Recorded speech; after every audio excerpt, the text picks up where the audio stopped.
Chapter 2195.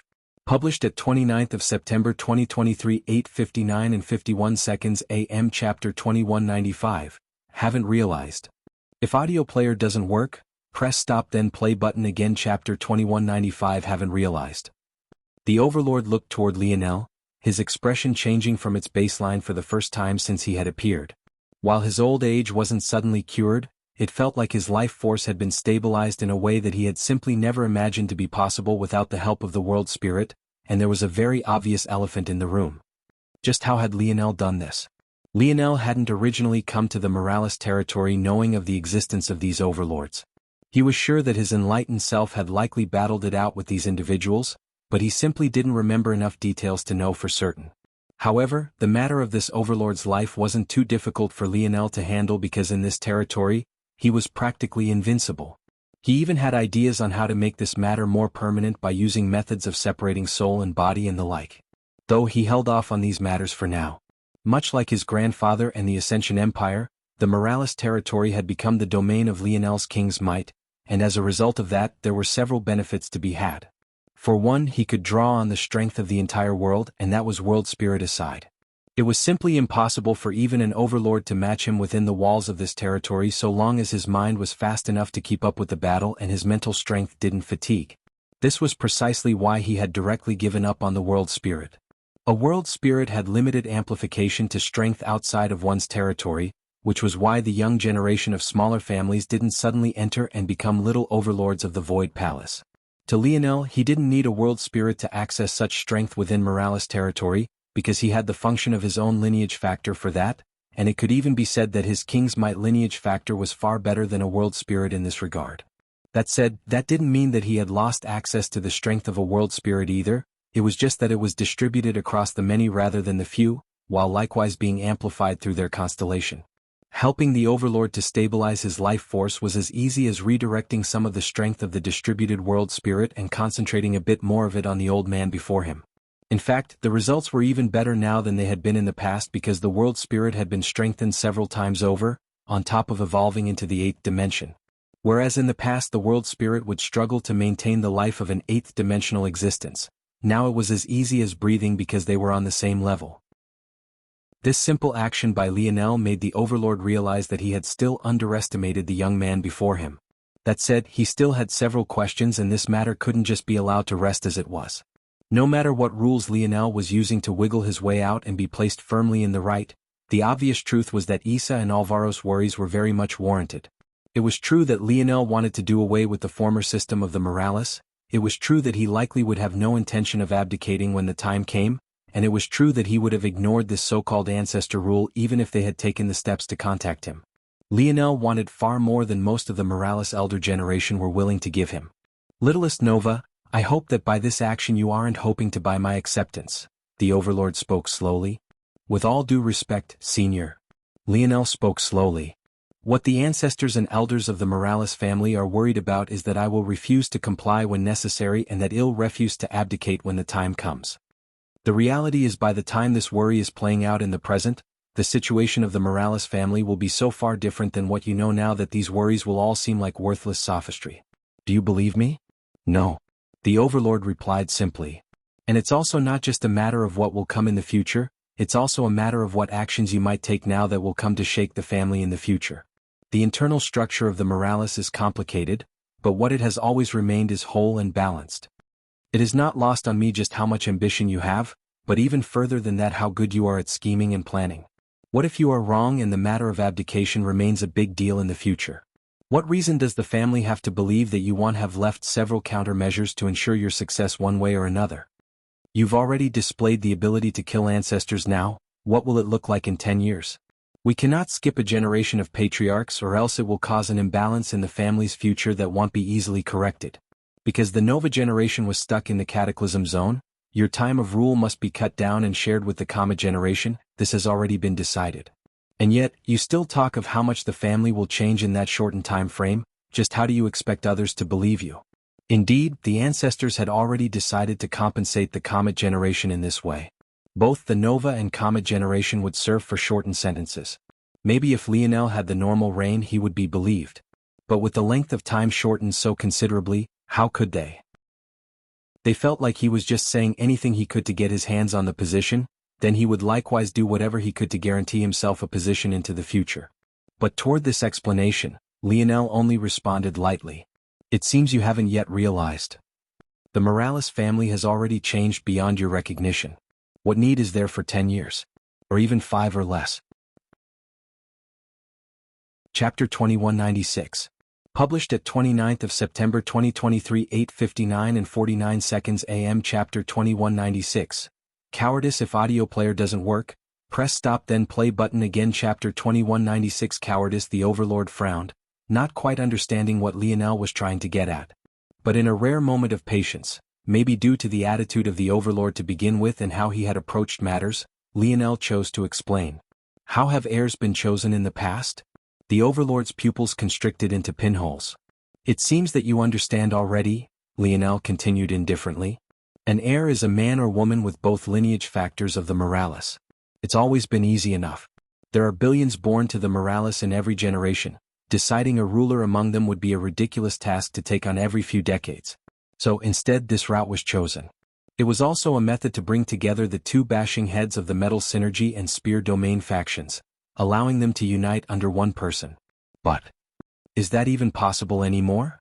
The ancestors and elders who were still kneeling on the ground were shaken. They had spent so long trying to make clear the new changes of their lineage factor that they had forgotten one very important thing. There were no longer two lineage factors. The two had been fused into one supremely powerful lineage factor, and on top of that, every currently living Morales had been granted it under the power of the stars. If the rules of the past were taken literally, the Comet generation had no heirs. If they were taken loosely, then everyone of the Comet generation was an heir. This was a huge change that they hadn't even considered until this moment. They were too focused on other things, so much so that they had neglected something so obviously right before them. How would they even begin to deal with this? Hold an heir war with them all? But there weren't even remotely enough powers in the human domain to do such a thing, setting aside how difficult it was to set up such an event. What if they forgot about the leadership part of the air wars and just had the Morales fight amongst themselves? But that wouldn't work either. For one, it would breed a lot of animosity, and it would also result in various factions helping their descendants in one way or another, the very matter that the original rules were supposed to stop. To make matters worse, the Morales didn't want to choose an heir just based on battle prowess. Not only would that greatly dissatisfy those of the Metal Synergy faction, it wouldn't be smart on their part either. They wanted someone who could lead, and this was especially important for the members of the Morales family who were all too used to being free-spirited and hot-headed. They needed a steady hand. The more they thought about this matter, the more of a headache they got. They suddenly understood that Lionel was right. This was already a version of the Morales that they had no understanding of. It had completely changed. And it was mostly because of the young man right before them. If not for his performance in the air wars, their constellation would have never awoken. While it was a headache, would any of them choose to go back to the old way? Of course not. While it was extremely rare to have a single family with two lineage factors, what was even rarer than that was having such a powerful and synergized lineage factor like this new one before them. The Overlord looked toward Lionel deeply. This is still not enough. We figured out a method in the past, we can figure out a new one now. Once the new lineage factor is understood, it will be easier to pick out those with great talent and those with less. We can simply create a new standard. And by the time you do that, how many more changes do you think there will be? Lionel asked. The Overlord fell into silence. It was hard to tell a young man that had already done so much what he could and couldn't do, no matter how unlikely it seemed. Beyond that, I think you're wrong about something. I do not need 10 years. It took me not even 2 years to go from the 6th dimension to the 7th. I could kill ancestors at the 6th dimension. What do you think I can do now? The Overlord's eyes narrowed. Are you trying to threaten the Morales? I should be. The pupils of the Overlord constricted. He suddenly felt a very dangerous aura coming from Lionel, one that could snuff out his life with a thought. The Morales have greatly disappointed me. Weakness I can tolerate. Cowardice and inaction I cannot. The ancestors and elders had a fierce reaction to this. Yes, they had chosen not to go to the void battlefield, but it wasn't out of fear or cowardice. They were Morales, they didn't have such a bone in their body. Unwilling to admit it? Ask yourselves why you chose to remain behind. You wanted to protect this land. You feared that if you left you would be vulnerable, that the Morales you left behind would be taken advantage of by others. You would rather allow the human domain to be broken into, to be plundered, To watch the weak from families you probably feel superior to fight the battle for you. Is this not a form of fear? Of cowardice? Lionel never raised his voice, and yet the Morales ancestors couldn't seem to raise their heads, their throats constricting and their chests feeling heavy. Would you like to know what I want to do with the Morales? That matter is simple enough. You're welcome to stay and listen to the changes I'm about to make. The Overlord frowned, but he didn't say anything else. Technically, Lionel wasn't allowed to make any changes while they were in an ancestor rule state, but it was also clear that Lionel didn't care. Currently, the Overlord was more interested in what Lionel had to say. The first is the most simple. From now on, no member of the Morales will enter the Void Palace. Chapter 2197.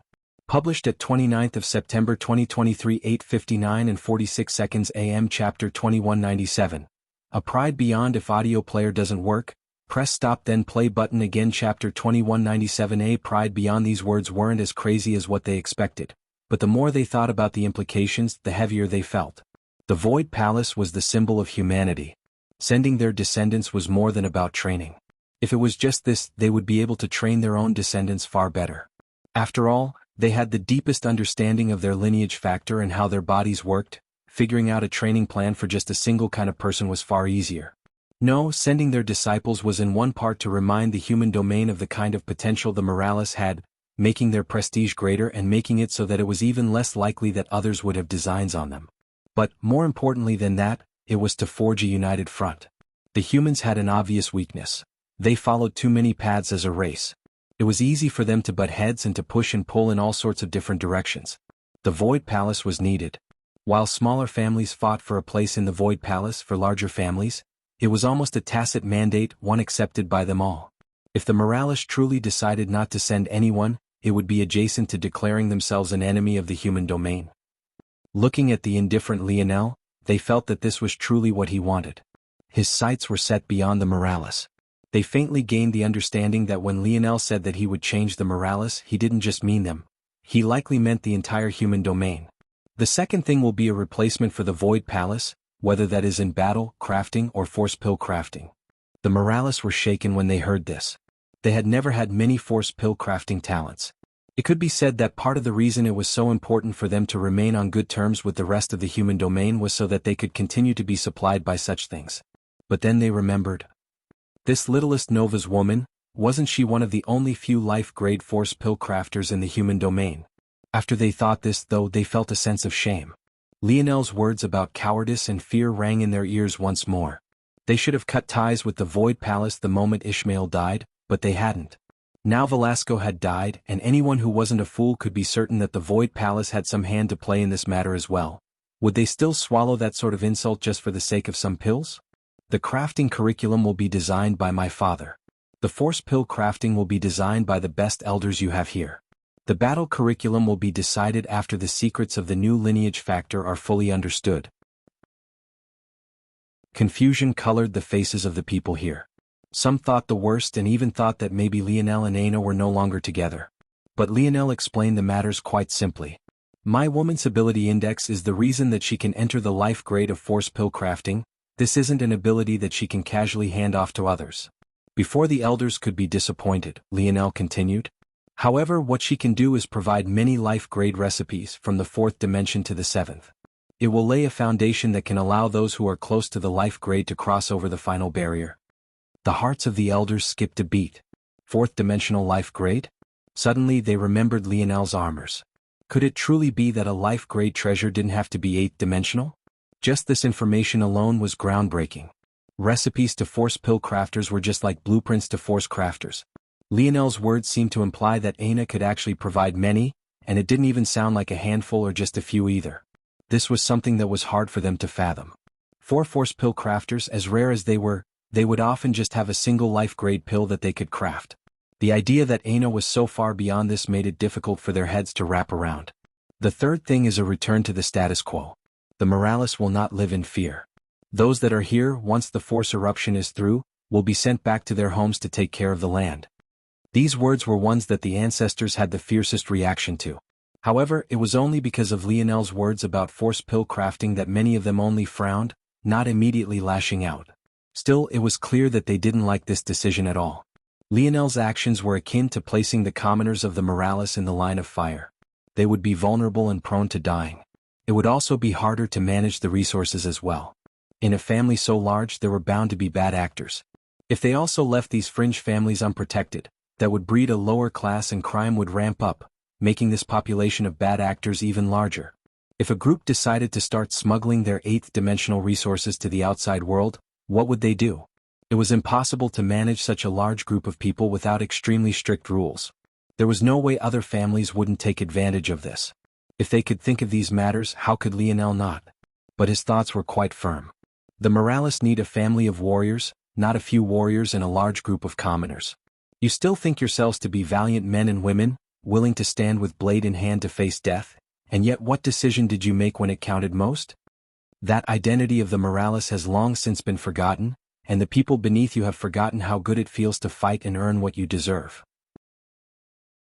The most important part is that no matter how thorough you ancestors are, unearthing all of the secrets of a new lineage factor in just a few weeks or months is impossible. You need to give as many people as possible a chance to unearth new techniques and abilities you had never thought of. You need to incentivize them with rewards, and let them feel a pride that comes from being a Morales that goes beyond just a name and a skin tone. Do you understand? Lionel's indifferent words made the hearts of the Morales tremble. Chapter 2198. Published at 2nd of October 2023 5:11 and 21 seconds AM. Chapter 2198.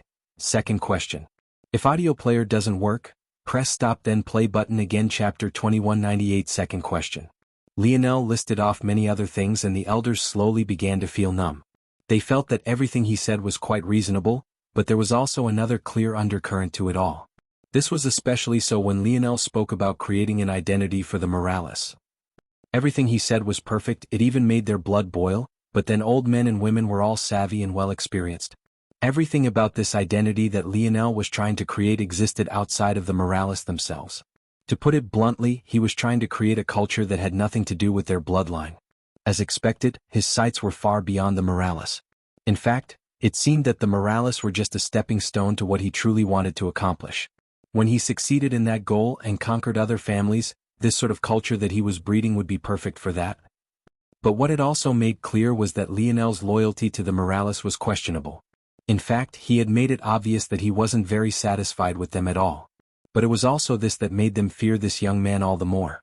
Not only did he not feel a need to fawn over them, but it even gave them the feeling that they wanted to prove him wrong.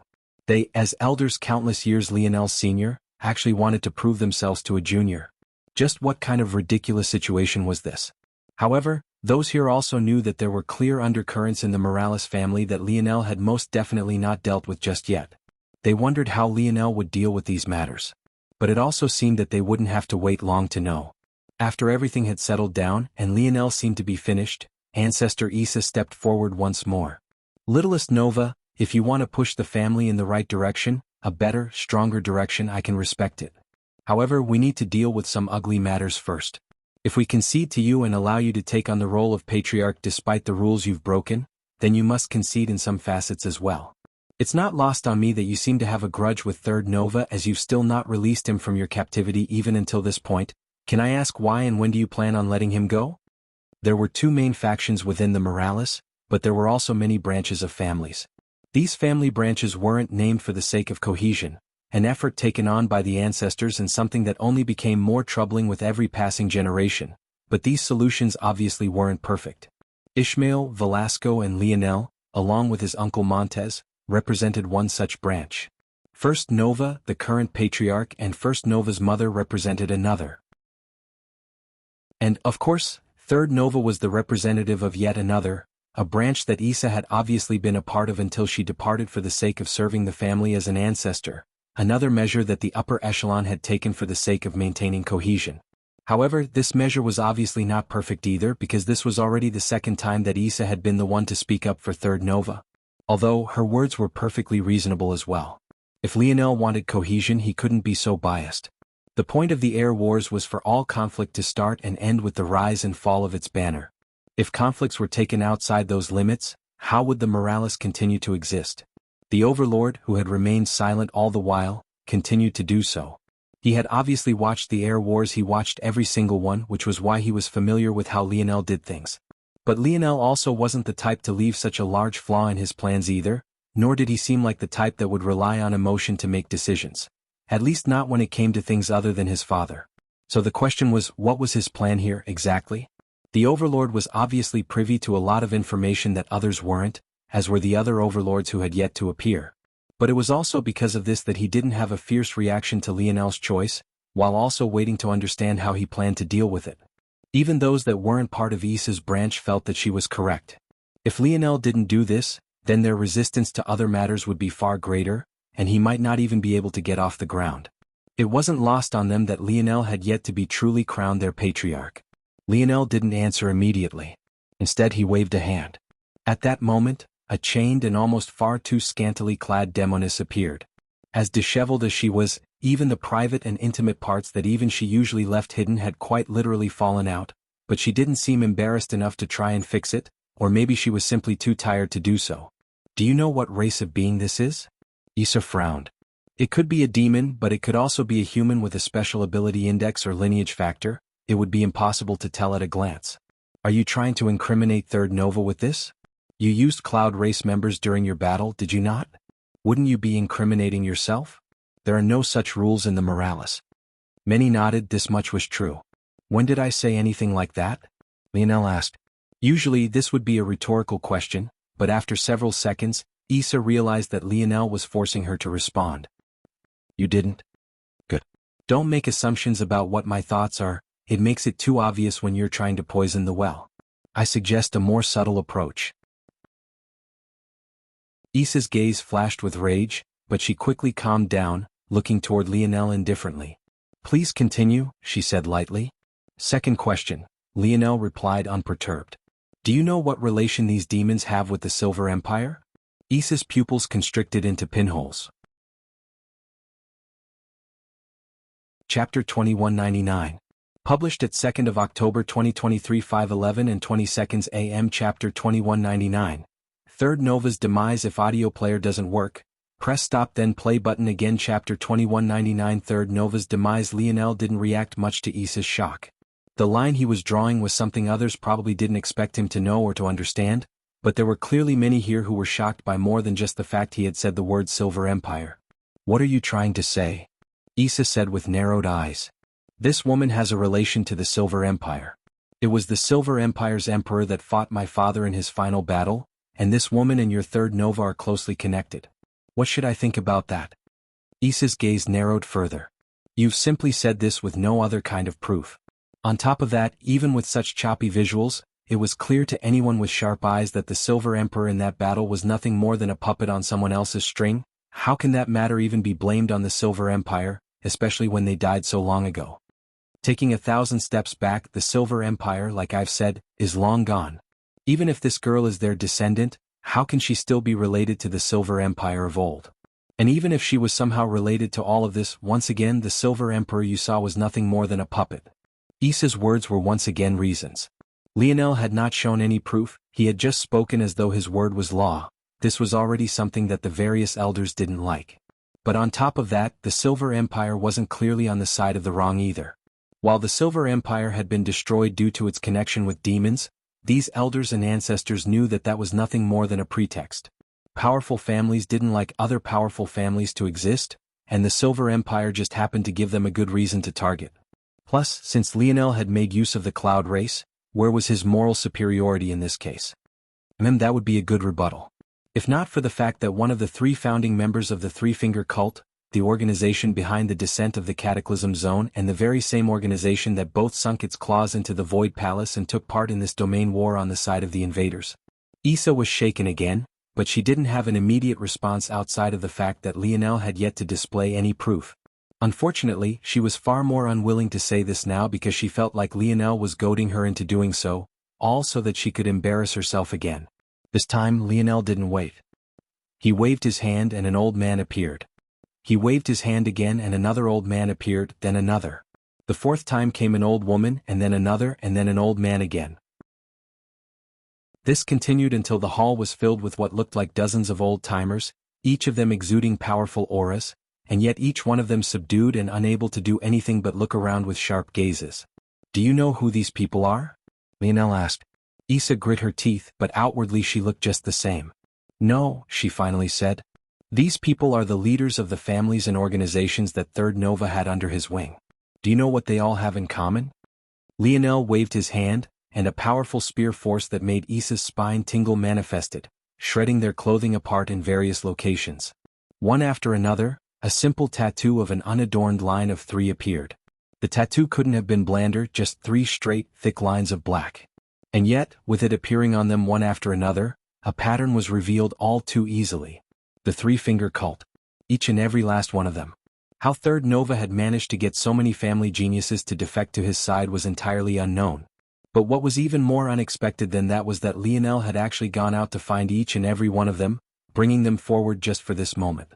Just with this alone, Lionel had no need to prove any sort of connection to the Silver Empire. It made others wonder just why he had it all. It was like he was trying to goad Issa into looking foolish, as though he was trying to make a point.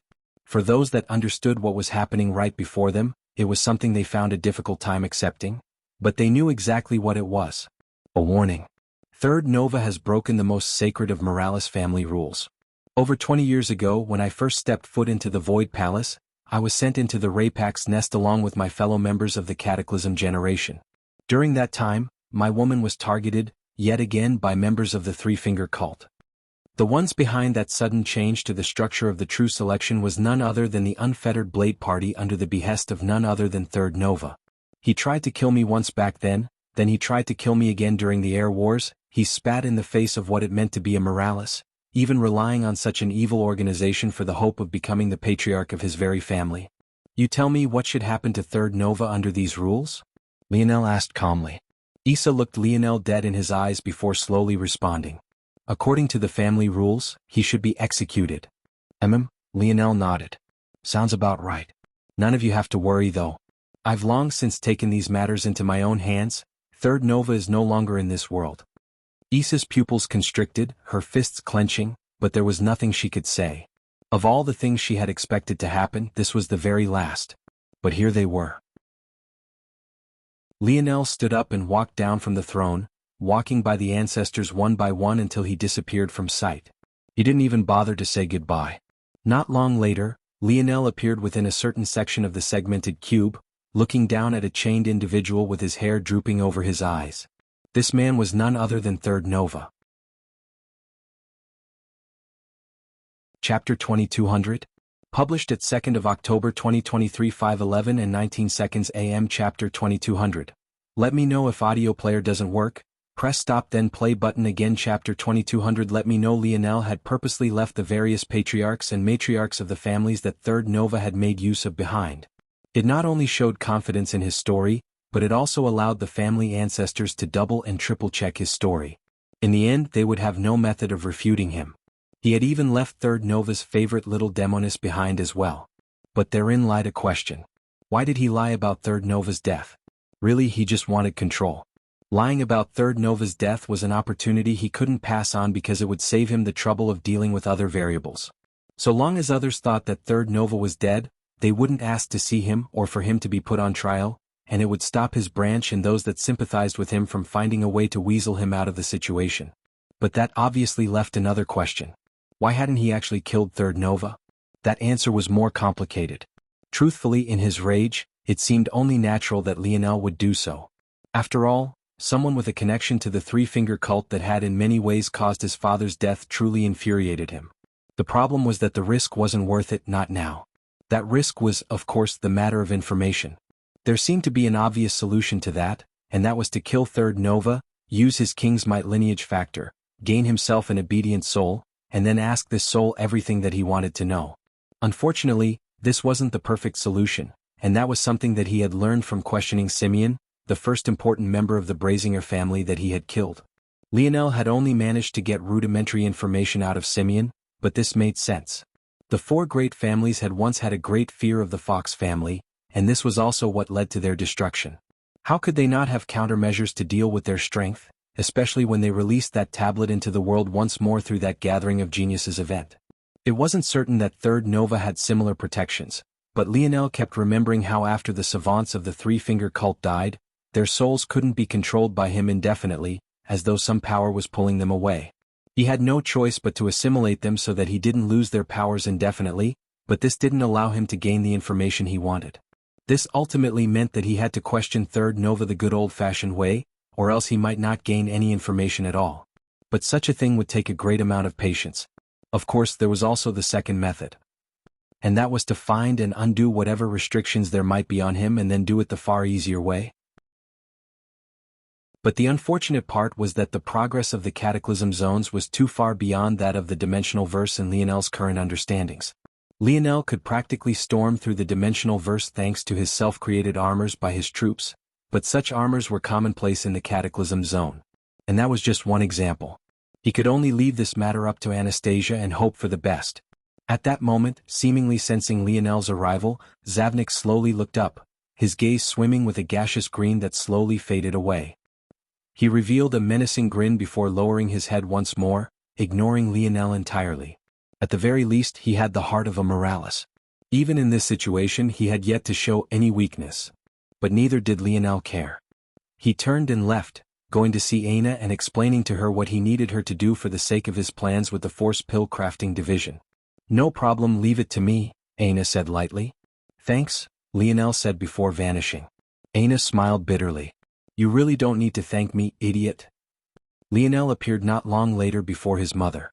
"Mom, I need your help with something," Lionel said. Eleanor's eyes lit up. They had been in the Morales territory for almost a day now, but she hadn't done anything. She really wanted to support Lionel, but she also didn't want to be in his way. "What is it, little lion?" "With your world spirit, you have a strong understanding of the Camelot magic system, right?" Eleanor nodded. "Have there been any other zones like Camelot in the time that I've been away?" "There've been some, but none as good or worthwhile. That said, we're quickly approaching the 8th dimension, and I can sense that another one is coming. That zone will probably appear soon." Lionel's gaze flickered. He didn't expect that his mother would be able to sense such a thing as well, but it made sense. It wouldn't be impossible that soon, the Morales family world that hadn't had to deal with subdimensional zones in a very long while might have yet another wave on their hands as well. But Lionel was far more interested in Earth zones now that he was hearing that there may be some interesting ones. "I see." Lionel nodded. "Can you please make a comprehensive plan for how one would learn the Camelot magic system from simple to complex, according to your understanding? I would like to give it as an option for certain members of the Morales." "Okay," Eleanor nodded without hesitation.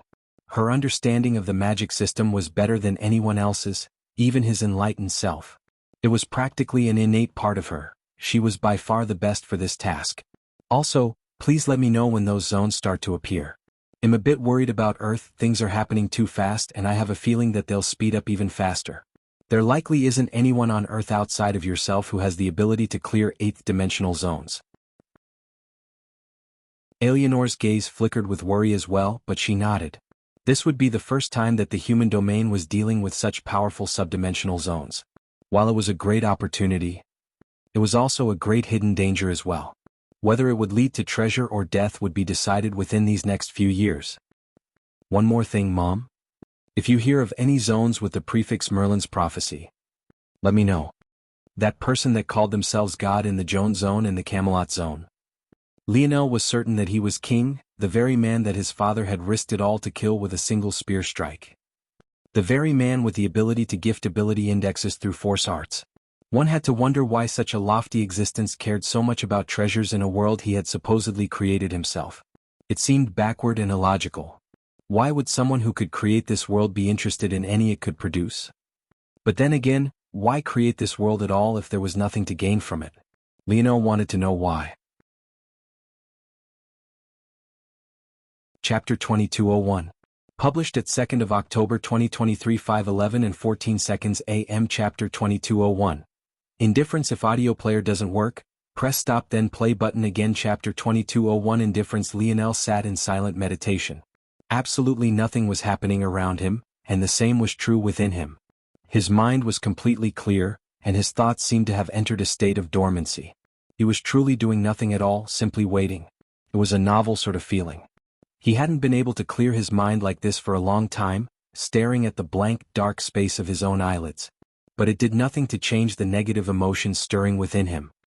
He could feel it bubbling upward, that cold indifference toward everything, that look that gazed down upon the world itself as though nothing was important before his whims. It was the very same emotion that he had feared taking root in himself for so long, and yet he had inevitably reached this point despite his efforts. And the greatest shame of it all was that he simply didn't care. He originally valued lives only because he couldn't think of a logical method to differentiate human lives, but there was another reason. It was because his father had instilled certain values within him, and if he ever reached a point where he simply stopped caring, the result on the other side wasn't something that he would want to see. He had said himself many years ago that this was the case. He had avoided it, he had dodged to the best of his ability, running away from his own nature, and yet here he was. He could feel that there was something inside him. That very same feeling his usual laziness stemmed from, the same feeling that encroached on disregard for all life. It was the kind of feeling that came from someone who already sat atop it all. He was lazy because nothing was worth his effort. He was indifferent because he had already seen it all. He didn't care about life because he had already seen too many people die, and maybe he was waiting for someone to finally kill him. Too bad they were all too weak. Insignificant creatures. All of them. Rushing around the world, pretending as though they were accomplishing something when, in the end, they were just pawns on the chessboard of someone else. When those ancestors looked at him as though they were so much more knowing, so much more experienced, so much stronger, it took everything in him not to kill them. Quite frankly, he didn't know why he had. What use was this worthless Morales family? Why was he even trying? It felt like it was out of habit, a muscle memory that extended beyond him, or maybe it was the muscle memory of a version of him that still cared. Little princes and princesses, was it? He could do that. But it was amusing, the woman he was doing it for he had hardly looked in the eye in the last several weeks. He could see that hopeful expression in her eye, the hope that he would smile and turn everything around in a blink like he usually did, that disappointment when he inevitably didn't. He could see something similar in his mother's eyes. They probably thought that they had hidden it well, and maybe they had. In the face of someone else, that is. But he could practically see the fluctuations of their souls. He couldn't read their thoughts, but it might as well have been the same. And maybe that was also part of where the indifference came. The fleshly nature of a person was so irrelevant, it told nothing but lies, it was far too weak and fragile, able to collapse at just a single touch. What worth did it have? She was trying though, that woman he hardly knew. It wasn't her fault. She had been forced to stay in the Void Palace, that place that he would raze to the ground soon enough. She wanted to support him, to be by his side, and it was admirable, especially considering how much her soul was hurting, how much she wanted to no longer be in this world.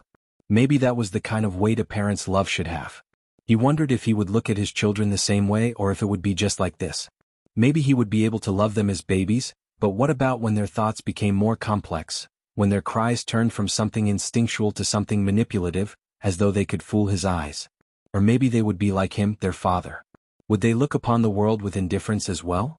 When they gazed down upon the structure of all that was, realizing that their father had handed it to them on a silver platter without even their effort being necessary, just what kind of person would that make them? How could they not end up like the current him, carrying that same indifference to all things? And maybe that was why his own father had always been that way. Velasco had thrown him to the wolves, forcing him to fend for himself every step of the way. If he never reached the pinnacle of the world, then maybe it would have been a perfect tactic so long as there was someone above him, that indifference would sit at bay. Maybe his father wanted to be that very person. But he couldn't be that anymore, he was gone forever. He knew it was useless to even think about. He had already asked Aina exactly what that version of himself had said, and he had already deduced the meaning of those words. This time was a failure too. Even with all the strength in the world, it was useless, entirely useless. Without his father, it would be impossible for another to be above him, and so the cycle would continue. That cold indifference, that certainty of the meaninglessness of life. And maybe that was his purpose.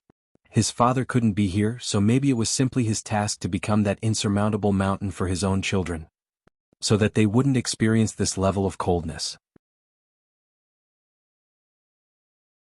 Chapter 2202. Published at 2nd of October 2023 5:11 and 12 seconds AM. Chapter 2202.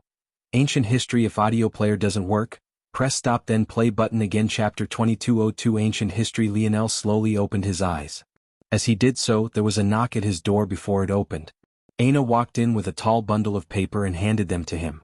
They seemed to carry the recipes that he had asked her for. He nodded lightly and accepted it before he waved a hand, and it vanished, likely off to whomever he had tasked with doing such things. It's also about time to return, Aina said. Lionel stood, understanding her meaning. What are the details? Eleanor says that it's a 4-person entry. The name of the subdimensional zone is Merlin's Prophecy. Earth's Ancient History. Lionel frowned. Earth's ancient history? What was that supposed to mean? It didn't pin down any sort of era, nor did it mention a myth. He assumed that this would be a mythological zone, but maybe that had been an incorrect assumption in the first place. After all, there had also been Joan's zone which had such a prefix, but it was a normal zone that went back in time to an obvious era of history just like one might expect. Just because Camelot's zone was mythological in nature didn't mean that the next would be. It was impossible to establish a pattern with just 2, but maybe this zone would be purposely unlike the first 2. But all of this was questionable and uncertain. Earth's ancient history could mean too many things, and many of the matters that had occurred prior to the establishment of the American Empire were far too blurry, and it only got worse after the Ascension Empire took over the world. Emperor Fox had a very tight rein on information, but there was very little about how the Ascension Empire had come about, and also what the world was like before the war began, at least not much beyond the immediate past of the situation. On top of that, because the tectonic plates had been moved and manipulated, forging a large Pange-like supercontinent that brought everyone together, whether it was former historical sites or even regions that could have been used for carbon dating, it was all thrown away. It could be said that matters before around 1000 CE, and certainly anything before, was far more blurred than anyone wanted to admit. The profession of archaeology and history was mostly dead, although still taught in some lesser form. Emperor Fox probably had his reasons for doing so. He had truly come out of nowhere, and he likely wasn't even a true native of Earth, at least not in the sense that could be widely accepted by everyone, so doing things like this was obvious. Just to put matters into perspective, monuments like the pyramids or the Sphinx or anything of the like had long since been destroyed, removed, and replaced by monuments of the Ascension Empire instead. As for archaeology, whereas it had once been a profession of field study, language, and deduction, it had mostly become one of deduction and theory, not much different from the field of cutting-edge physics, and yet much less useful. There were many on Earth who still speculated that the pyramids were built by ancient beings, or that Atlantis had truly once existed, or even that the Library of Alexandria held secrets that they as humans of the mortal world couldn't even begin to imagine. Lionel had learned all of this at Royal Blue Academy, from a bit of a cookie professor who went by Teacher Midnight. That wasn't even his real name. He just insisted on calling himself that as he felt that the world of archaeology was in a dark age.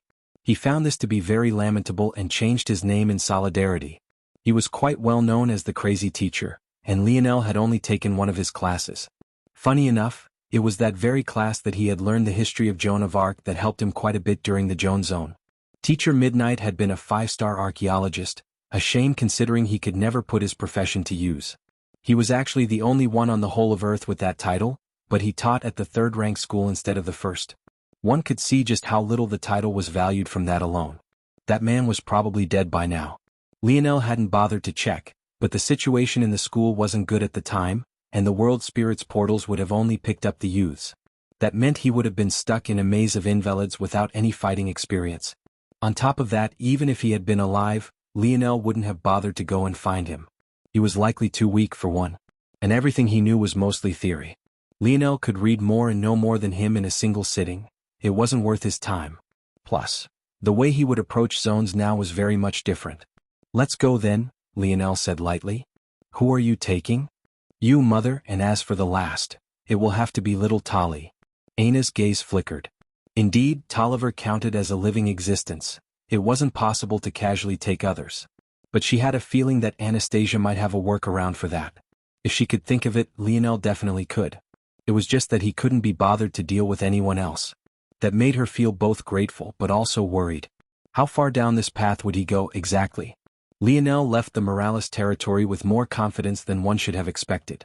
He had barely taken control of the situation, and yet he had directly left for a period that may very well be a very long time. Days later, he stepped foot onto Earth once again with his mother and Aina by his side, directly appearing before the massive portal. It was the largest that he had seen outside of the Cataclysm Zone's descent, and he could also smell a keen sense of danger from it. Although his gaze sharpened, he didn't say anything else, entering with confident steps. Chapter 2203. Published at 2nd of October 2023 5:11 and 10 seconds AM. Chapter 2203.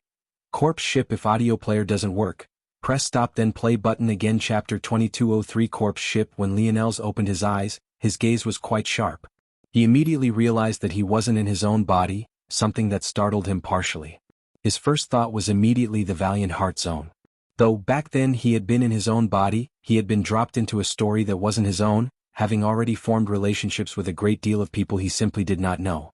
This seemed to be just a step beyond that, but the body in question was far too odd. His skin was a grayish hue with a slight tinge of blue.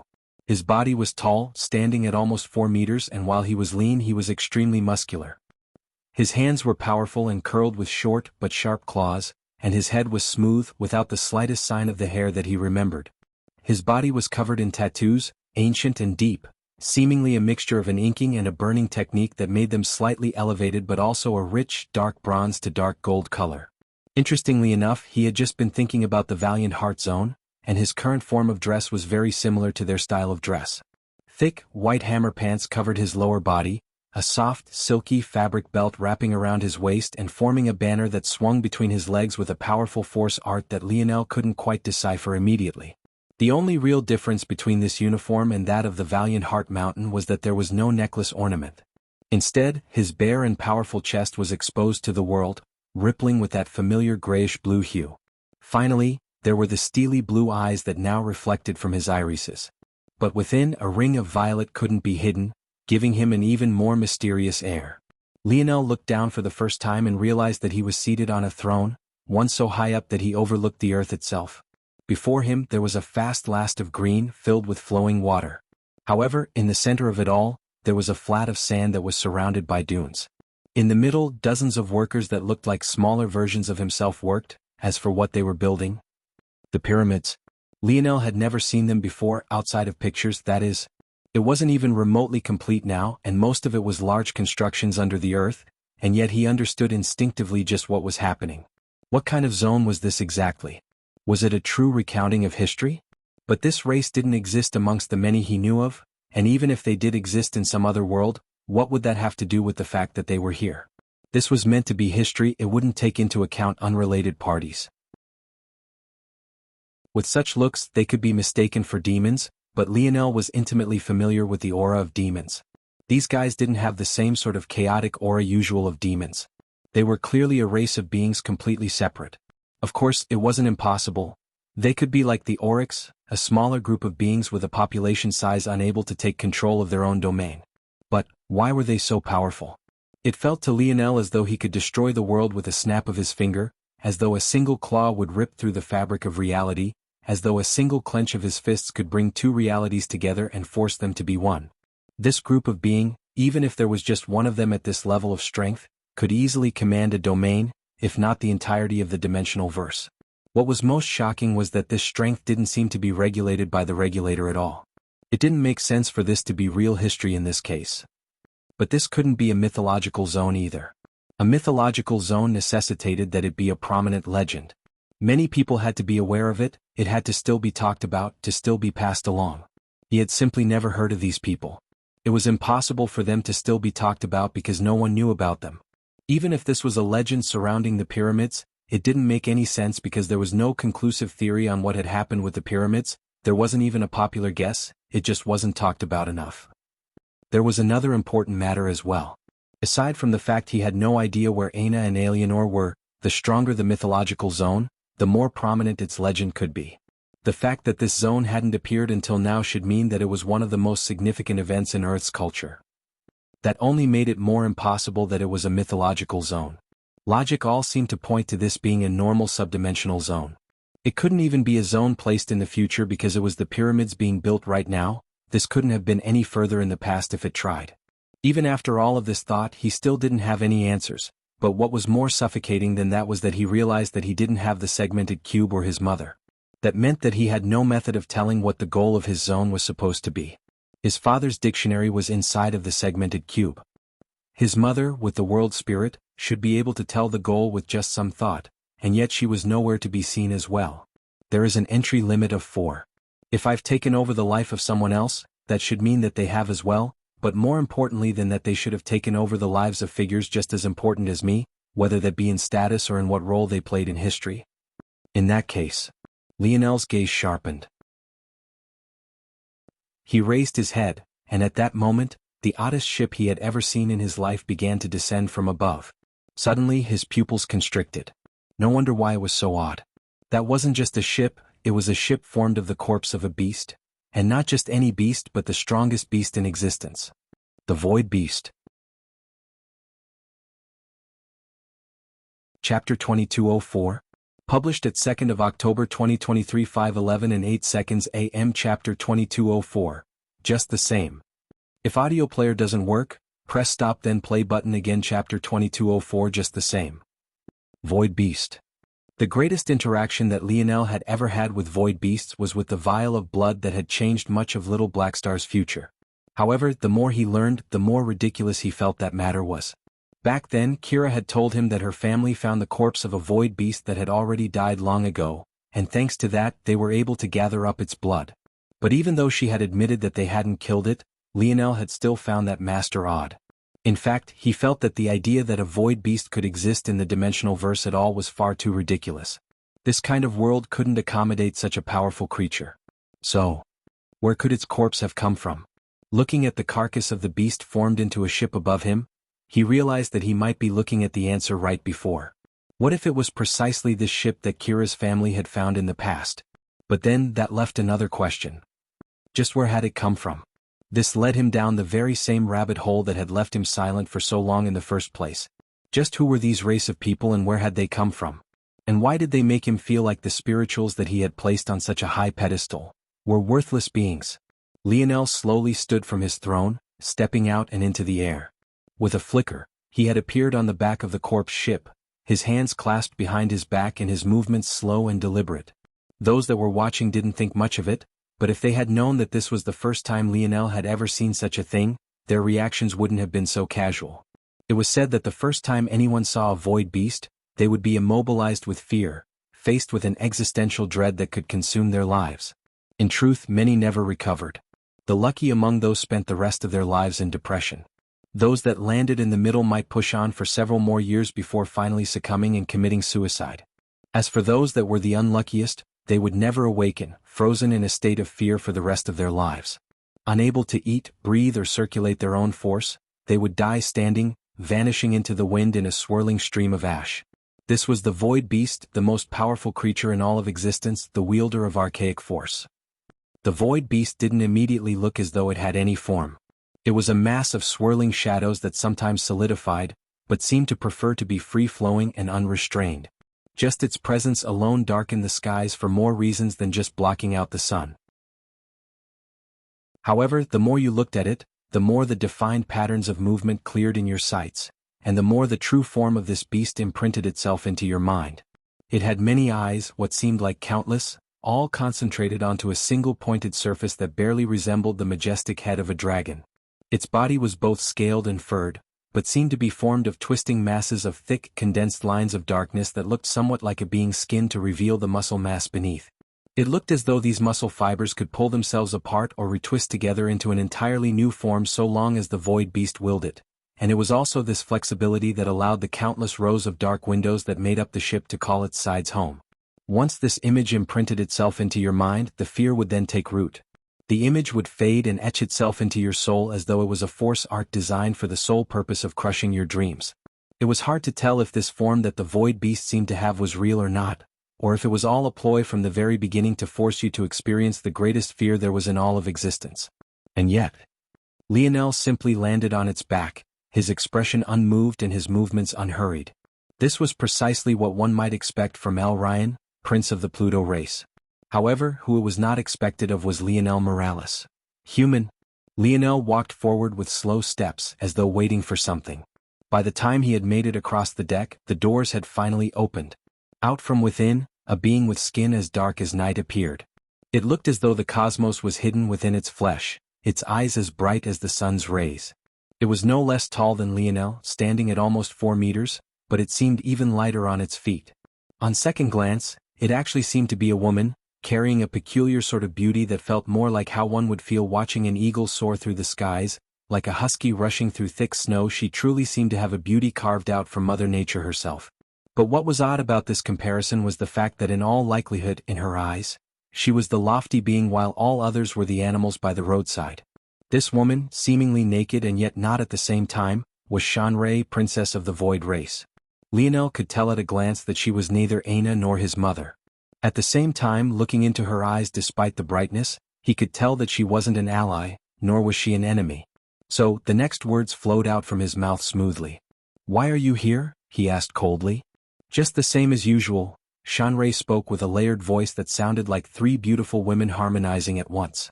Cold, detached above it all. "It's no wonder your Pluto race has sunk to the point of having to repay a favor to a mere human." Chapter 2205.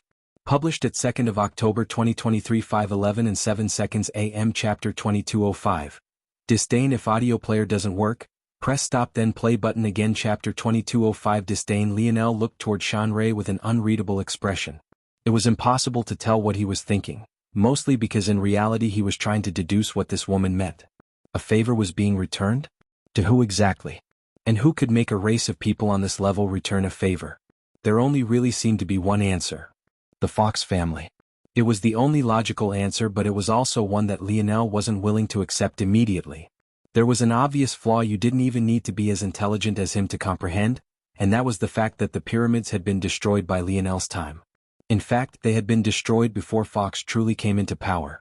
Also, if this favor was returned so early on, where was Emperor Fox? And if he had the help of this race, why in the world would it take him so long to conquer Earth? A place filled to the brim with mortals? He was still missing something. No, he was missing a significant part of the story. He didn't say this though. Instead, he directly attacked, his fist descending like a shooting star. Shanrei's pupils constricted, clearly not having expected this, but it was already too late. She was struck in the face. Lionel frowned. His fist felt odd. It was as though he was punching something far larger than himself, but also akin to a bundle of clouds. At the same time, it was as though all of his power was sinking into the depths of space, dispersing an infinite number of times before it turned to nothing. Even so, he followed through and then retracted his fist as though he had expected it. In the end, it came off as more of a slap than anything else, but without the same sort of disrespect that came with an open palm. Shanrei's gaze flashed with fury, but then something peculiar, as though she had realized something.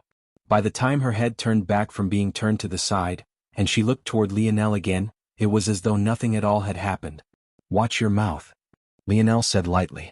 "I asked you a question, answer it and nothing else." Shanrei smiled.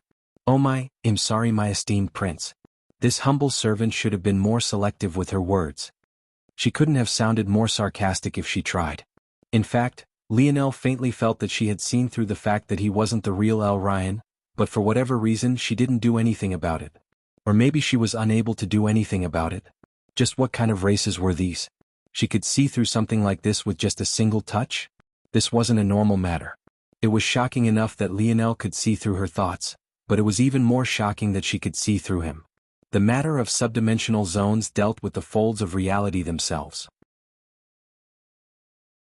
In a lot of ways, they were the action of the regulator pulling together to points of time, or two-dimensional folds. How could a living being see through such a thing? Even Lionel was certain that he would have no ability to do so. Seeing that sarcastic smile, it was hard to tell if she was making fun of him for trying to pretend to be something he was not, or if she was making fun of El Ryan for actually having his body taken over by another. Something told Lionel, though, that it was the latter. This woman seemed to be so indifferent to the existence of lesser beings that it just might be impossible for one she deemed to be so to move her emotions, whether in anger or disdain.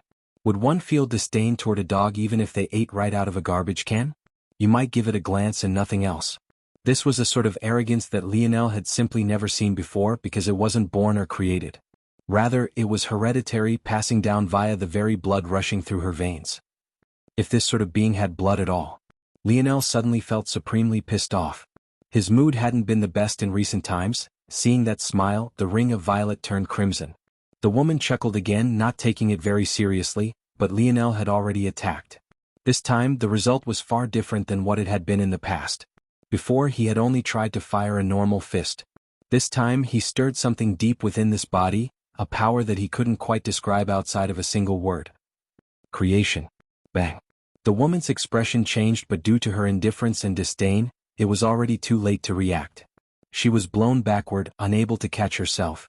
The skin of her face cracked like glass. She shot through the door she had just come from, blasting into a wall.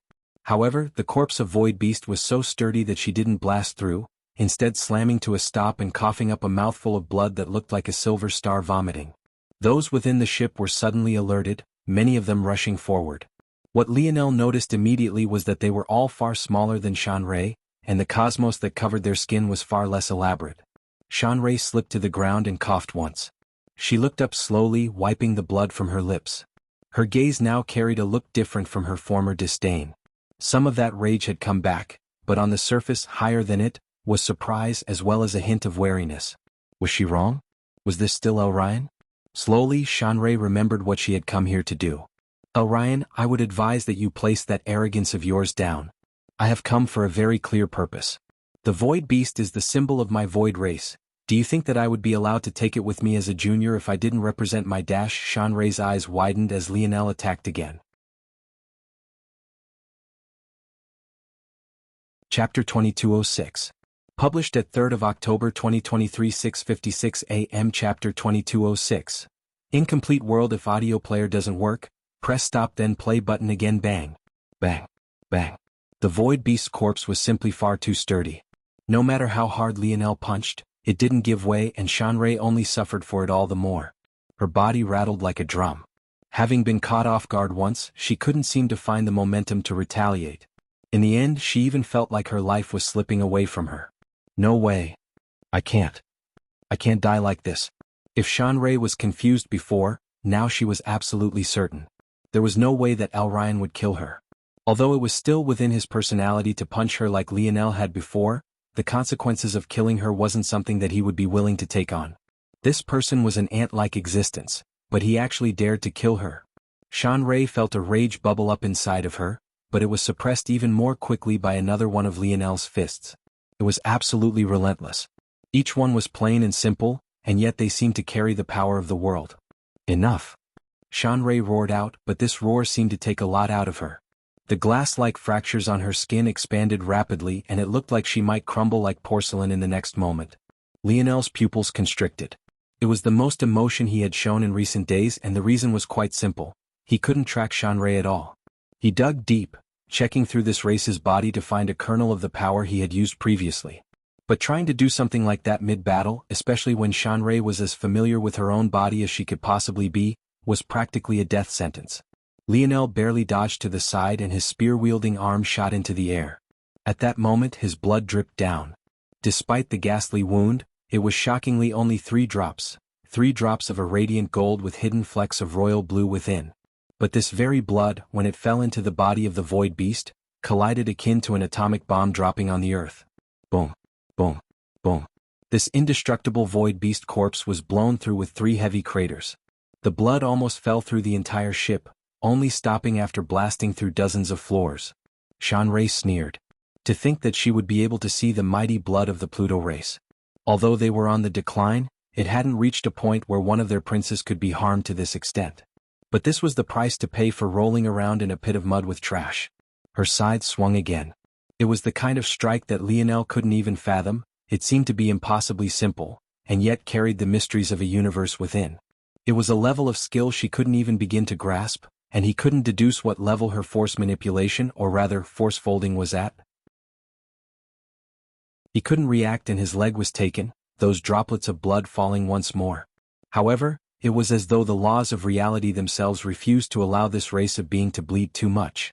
Even after losing an arm and a leg, he had only lost 6 drops of blood. At the same time, although he had lost 2 limbs, the coldness in his eyes only deepened. And then it clicked. Lionel spun on the tips of his remaining toes, thrusting out his spear with a momentum that shrouded the skies. Shanrei, who had been indifferent and sneering, froze. A spear shot through her chest, her fragile as porcelain skin collapsing as a black hole forming within the depths of her soul.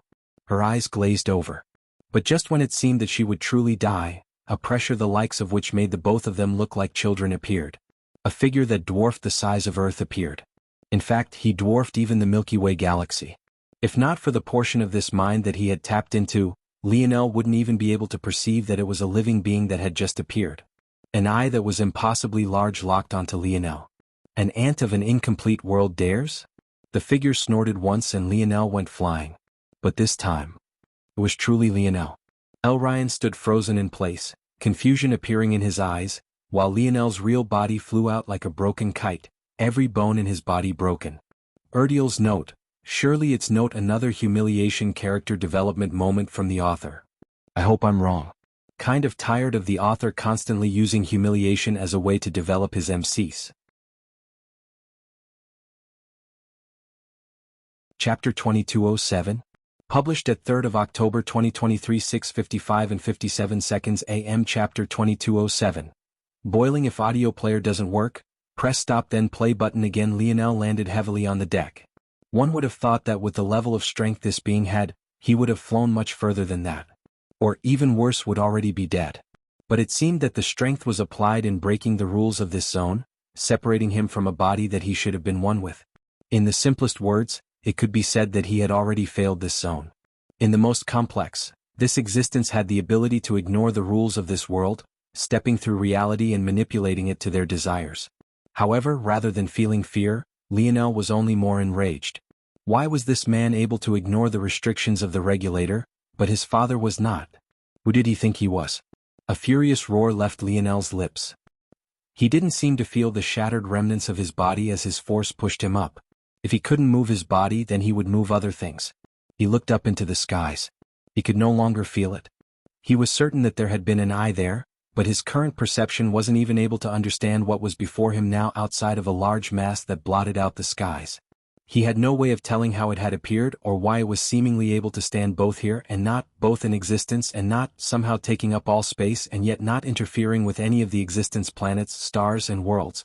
But he knew it was there, he was certain. Boom. Lionel's Tier 3 armor appeared, a radiant bow wrapped in black and gold taking shape. He raised it and pulled, his arrow aimed toward the skies. Then he felt it. That very same annoying sneer. He couldn't see it, but he could sense it. It was as though that very emotion prickled the deepest sense of rage within his heart, a part of his sense of self that was so solidly and deeply ingrained that it existed across all time and reality. He knew his arrow would never reach. He knew that trying to attack this existence was meaningless. All those that dare look down on this king? Click. Lionel's visor snapped into place, his divine armor rumbling to life, and the pressure of force, or lack thereof, coming from Earth's atmosphere rushed toward a single direction. Even the slowly expanding desert below accelerated its growth. Deserve death. Lionel's arrow suddenly lowered, and he released his bowstring. The echo of the twang of his bowstring roared across the folds of reality, the depth of meaning behind his words shaking even the regulator awake. At that moment, the regulator, who had been prepared to take action against this being that had suddenly appeared, felt some of its strength being snatched away by the arrow of Lionel's bow. A swirling mass of dense and destructive force took hold, appearing before Shanrei in a blink. The entity's expression changed. Lionel still couldn't see it, but he could feel it. He could feel that annoying disdain changing to something different, something filled with shock and a lack of understanding. The only explanation was that the words of Lionel were so profound that they had stirred even the regulator, stripping it of its usual control.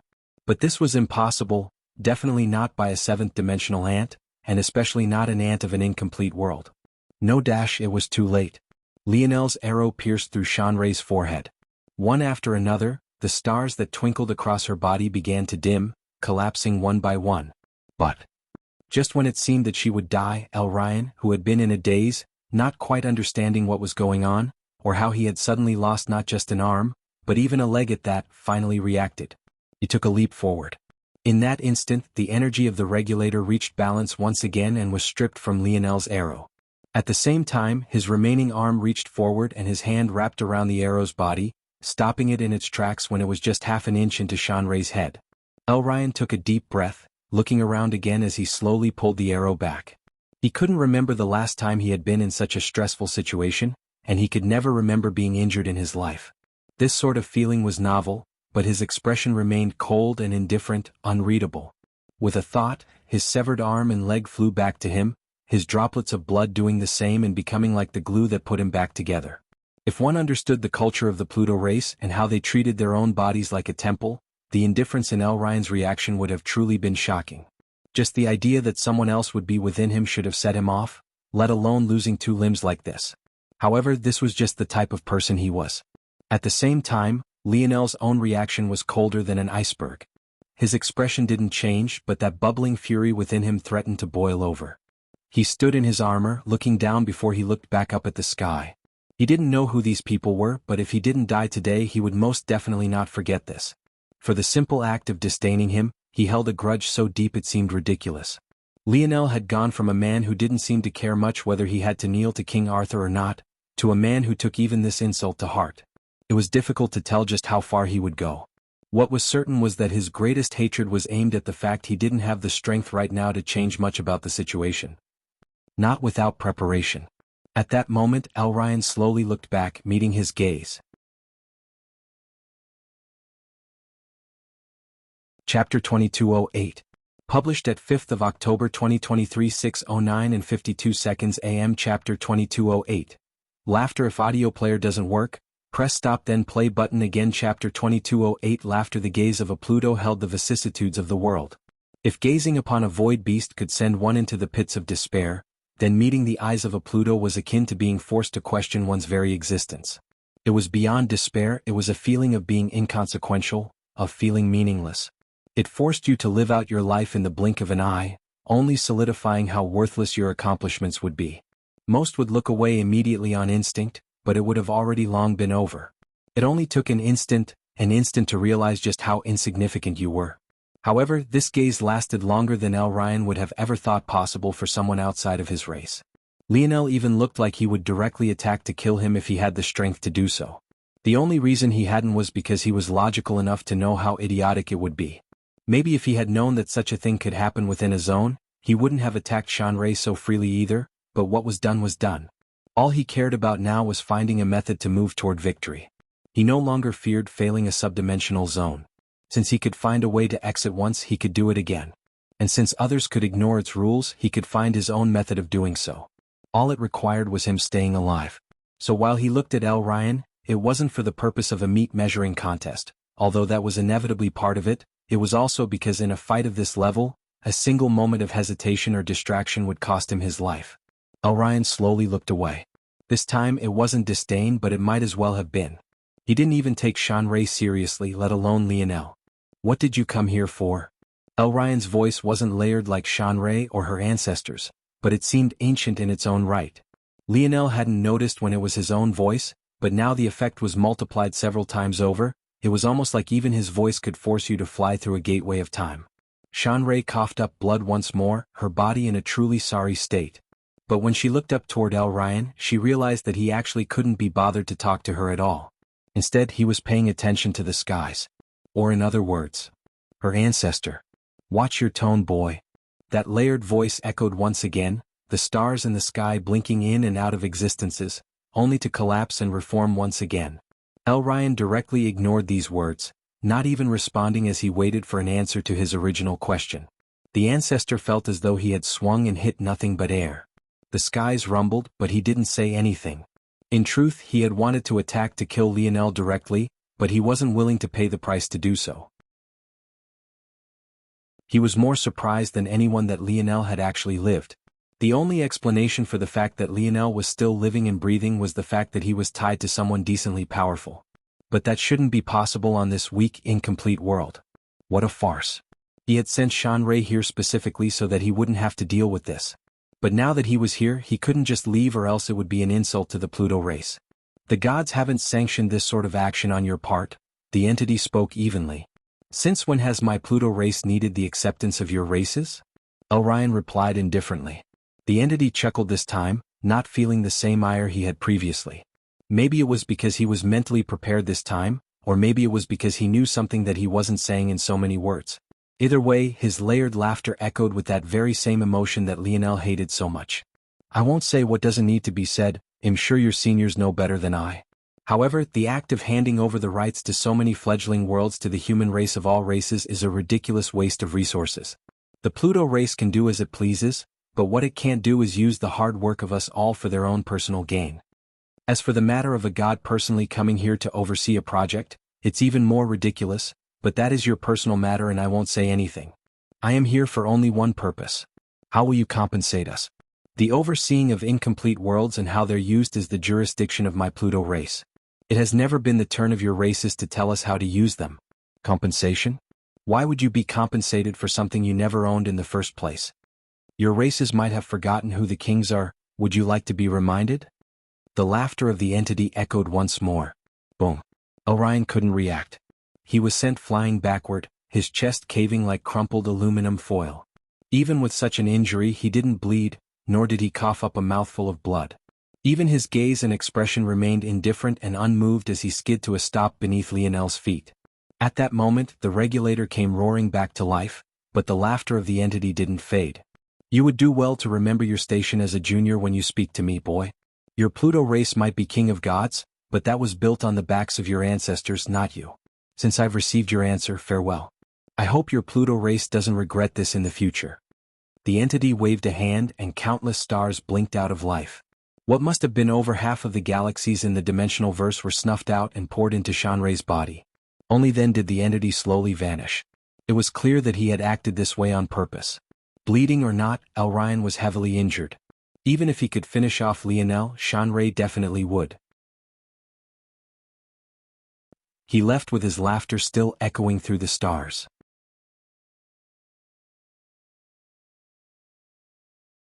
Chapter 2209. Published at 5th of October 2023 6:09 and 51 seconds AM. Chapter 2209. Too strong. If audio player doesn't work, press stop then play button again. Chapter 2209. Too strong. 2209. Too strong. Orion touched the dent in his chest as though it wasn't his own. He looked back up toward the skies as the entity faded. He didn't seem to be enraged, nor did he seem to be in pain. He simply stood up slowly and looked away. He stumbled slightly, but he regained his bearings quickly.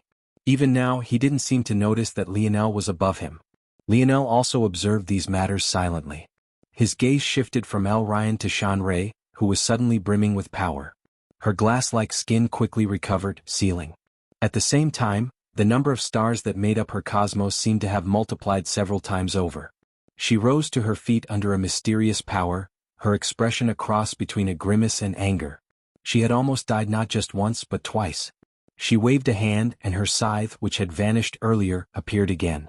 It looked as though it was forged of blue glass, even somewhat ice-like, while being far more radiant than it had been previously. The last time she had summoned it, she was already in a heavily injured, half-dead state. But now she was at 100%. She didn't even look at Orion, her gaze landing on Lionel. This human had actually almost killed her not just once but twice. Although Orion was heavily injured, she still had an innate respect for the Pluto race that was etched into the depths of her soul. If she didn't have to fight Orion, she wouldn't. Her ancestor injuring him wasn't for the sake of killing him. Injuring a Pluto and killing them outright were two completely different things. Rather, it just made what she wanted to do here far easier. Clearly, she hadn't just come for the sake of passing on a message. In fact, it might very well be possible that the Void race had expected all of this to happen from the very beginning. Lionel was a bit of a variable, but it was hardly worth caring about. She raised her scythe, but Lionel had already reacted. His dream force flourished. What he hadn't expected was that even though he had reacted first, he would still be a step slow. Shanrei's scythe appeared before him, ready to swing down. Lionel actually couldn't tell what Shanrei's dimension was. He just felt that she was completely unfathomable, and yet she was a junior. He didn't know what any of this meant. There should only be the 8th and 9th dimensions beyond him. There was nothing above. Could you still be considered a junior if you were in the 8th dimension? Lionel's bow vanished and a black rod appeared in his hands. He didn't bother to take out his divine spear because he knew that it wasn't strong enough. Now that he had been expelled from Elrion's body, whether it was his spear domain ring or the segmented cube, they had both returned to his possession. A shadow sovereign domain erupted from him, shrouding the space. But to his surprise, the instant it touched the void beast's corpse, it dissipated, twisting apart and vanishing. This narrowed the scope of his domain considerably and made his force sluggish. He dodged backward, just barely tilting his head to the side. The scythe tore through his divine armor as though it was wet tissue paper, carving through his forehead, just barely missing his ethereal glabella, and curving out from his chest. The wound was deep, at least 3 to 4 inches. Although it hadn't cut all the way through his body, it was a devastating wound that would have ended any other human's life, especially as this energy roared and twisted, looking to destroy him from the inside out. Shanrei frowned.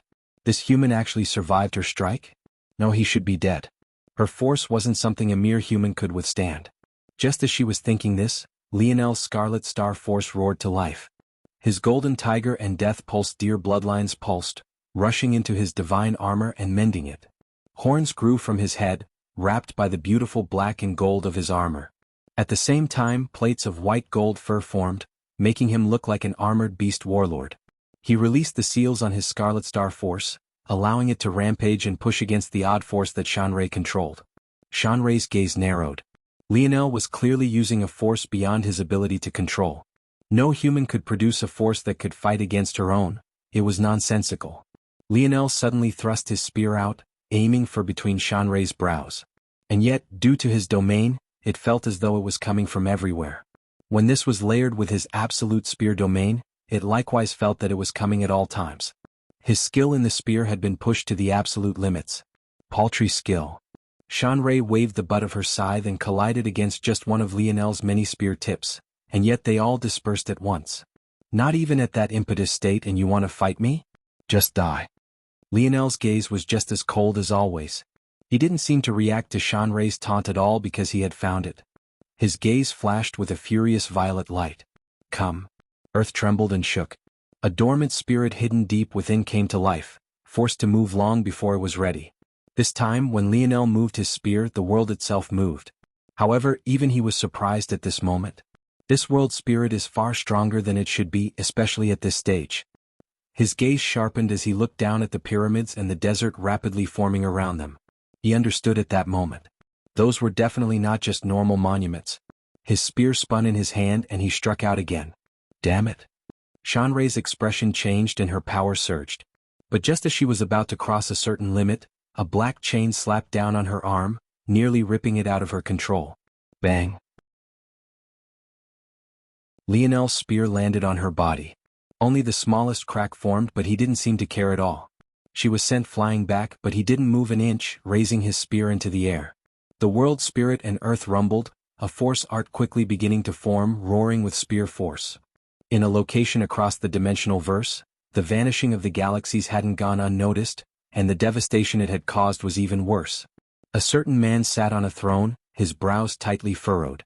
If Lionel had been here, he would have recognized this man as the very same puppet that had fought his father, the Silver Emperor.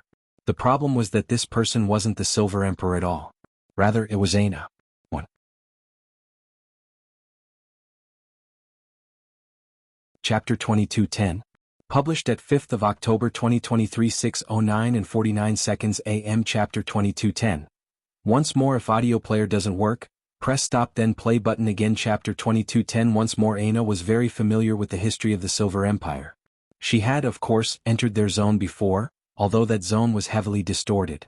However, given Aina's instincts, she was very good at telling the fake from the real. The problem here wasn't this, though. The problem was that according to her understanding, the Silver Empire would be destroyed very soon. In fact, there was a rush at the doors of the throne room and a messenger rushed in, heaving deep breaths. This messenger didn't even get the chance to speak before it happened. The palace rocked and quaked.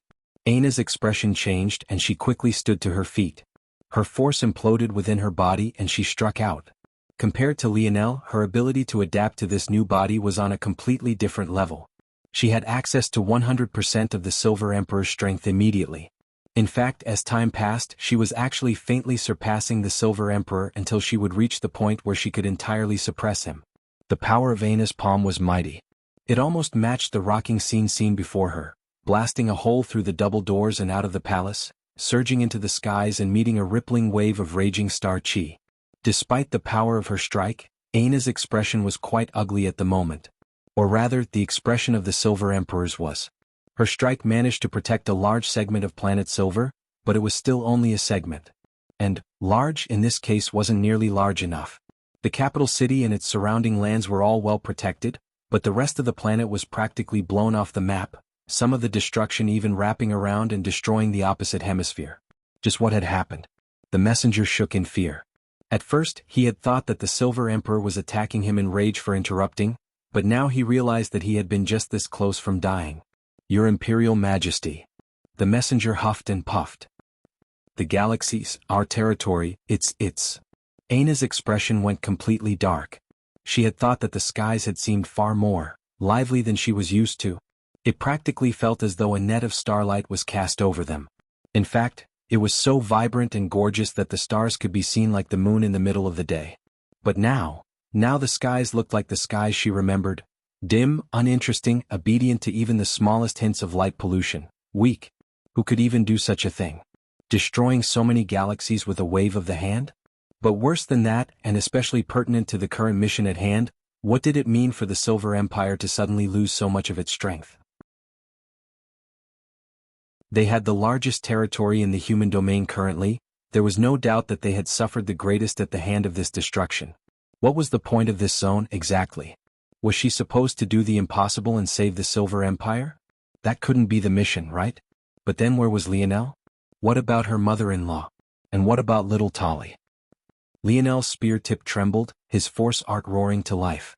Using the world spirit, he had limited the strokes of his spear from 999, down to less than a dozen, relying on the power of the world to forcefully raise the standard of his spear force. Shanray's expression changed. She had just spoken about the impetus, and now this ant had brought out something infinitely close to it. That's enough, El Ryan spoke lightly. Lionel's spear pierced out as though he hadn't heard anything at all.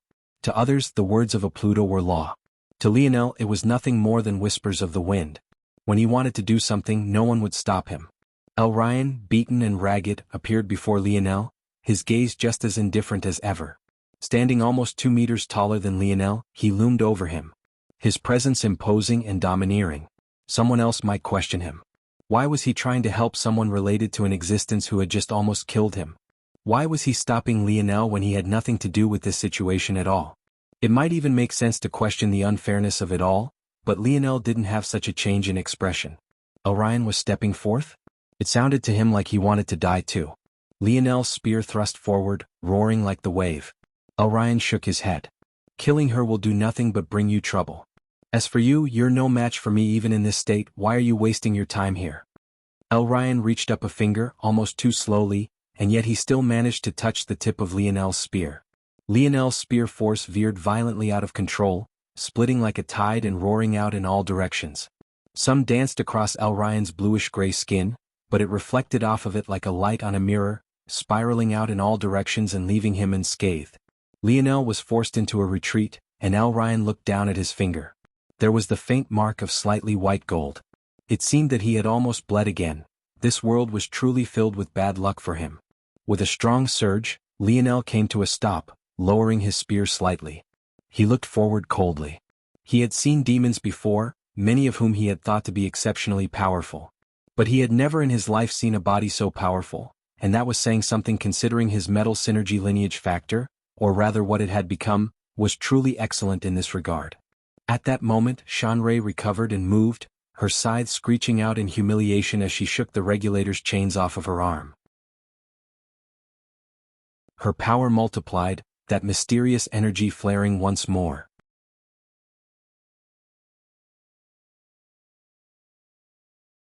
Chapter 2211.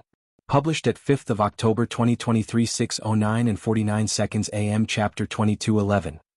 Hourglass. If audio player doesn't work, press stop then play button again. Chapter 2211. Hourglass. El Ryan looked back toward Shanray and waved a hand. A palm appeared in the air, formed of force. It somehow looked as though it was a part of El Ryan's body despite the fact it was clearly entirely separate. Almost like a breath of air, connected and yet not, but as important as life despite the latter feeling. Shanray frowned, not liking what she was seeing at all. She had originally made the assumption that El Ryan had stepped in to stop this human so that she would leave him alone later after he was dead, but she most definitely didn't expect that he would step up in this way. However, if he thought that he could deal with her as easily as that human, he was sorely mistaken.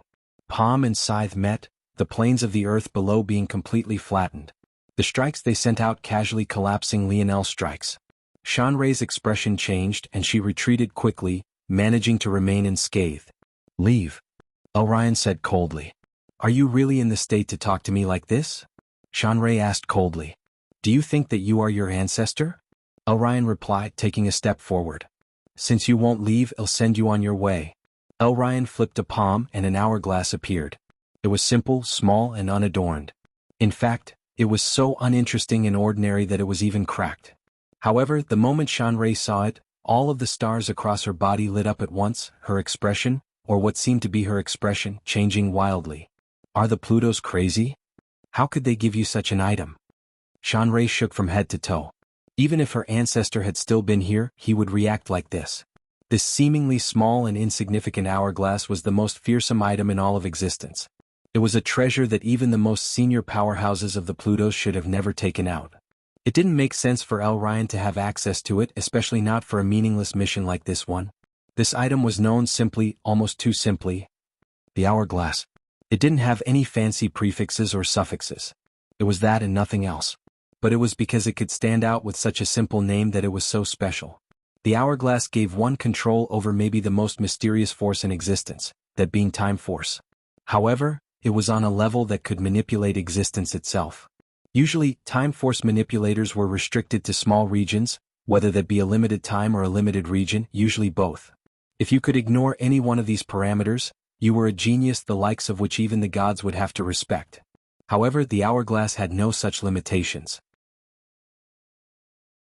To make a complex matter simple, when the hourglass turned a second of time back, every world, every planet, every star, every universe experienced the same reversal. No matter where you were, no matter how powerful you were, no matter how high you had reached or how low you had sunk.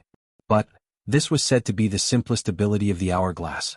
Fundamentally, it could warp reality. It just so happened that doing so was made simpler and more convenient with time force as a base. That was right.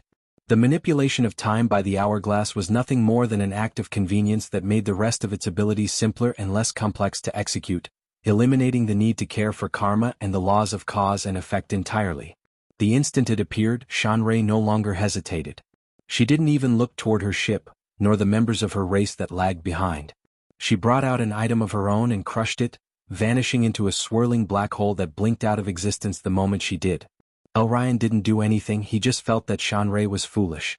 What did an escape mechanism mean in the face of the hourglass? He could easily reverse time to a point where she right back where she had just escaped from and then killed her. But he didn't say anything. This result was exactly the result he wanted.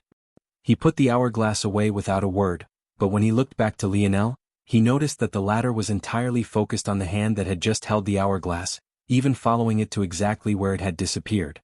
L. Ryan didn't think that the look in Lionel's eyes could get any colder. He seemed to have already reached his limits before, but at this moment, even L. Ryan felt a chilly wind tingle his smile. Lionel raised his spear.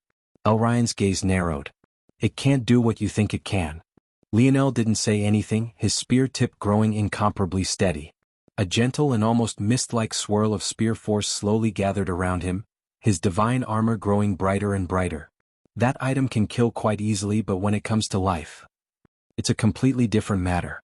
The only way toward eternal life is through rebirth. Nothing that can be reclaimed so easily was all that important to begin with. Lionel's gaze only became sharper. When did you become so talkative? Take it as pity, L. Ryan responded. Wrong answer. Lionel's aura flourished, his blade becoming sharper and sharper. His spear force rose, emitting the aura of the seventh dimension. L. Ryan closed his eyes. His patience was wearing thin. He was a mighty Pluto, and yet just in the last hour, his body had been taken over by a human. He had been disrespected by the junior of the Void race. A so-called ancestor had attacked him for nothing more than words, and now this boy was spitting in the face of his efforts to help him. Lionel had no idea what kind of consequences he would face for killing Shanrei, yet he wanted to do it. And yet, whatever those consequences were, they would pale in comparison to him actually succeeding in taking the hourglass for himself. L. Ryan took a breath and opened his eyes to find that Lionel's spear had already closed the distance. But in his palm, the hourglass had already appeared once again. Lionel froze in place, completely unable to move.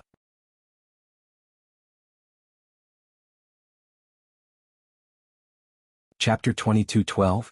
Published at 5th of October 2023 6:09 and 48 seconds AM. Chapter 22:12. Bipolar. If audio player doesn't work, press stop then play button again. Chapter 22:12. Bipolar. The atmosphere was quite somber, and maybe the location didn't help very much. Lionel's brothers sat in silence around a table, bottles of alcohol sitting half-finished as they reclined, lost in their own worlds. The smell was so strong that it felt as though a mixture of 99% rubbing alcohol and a field of roses were smashed and mashed into one, releasing a peculiar scent that made one's nose red.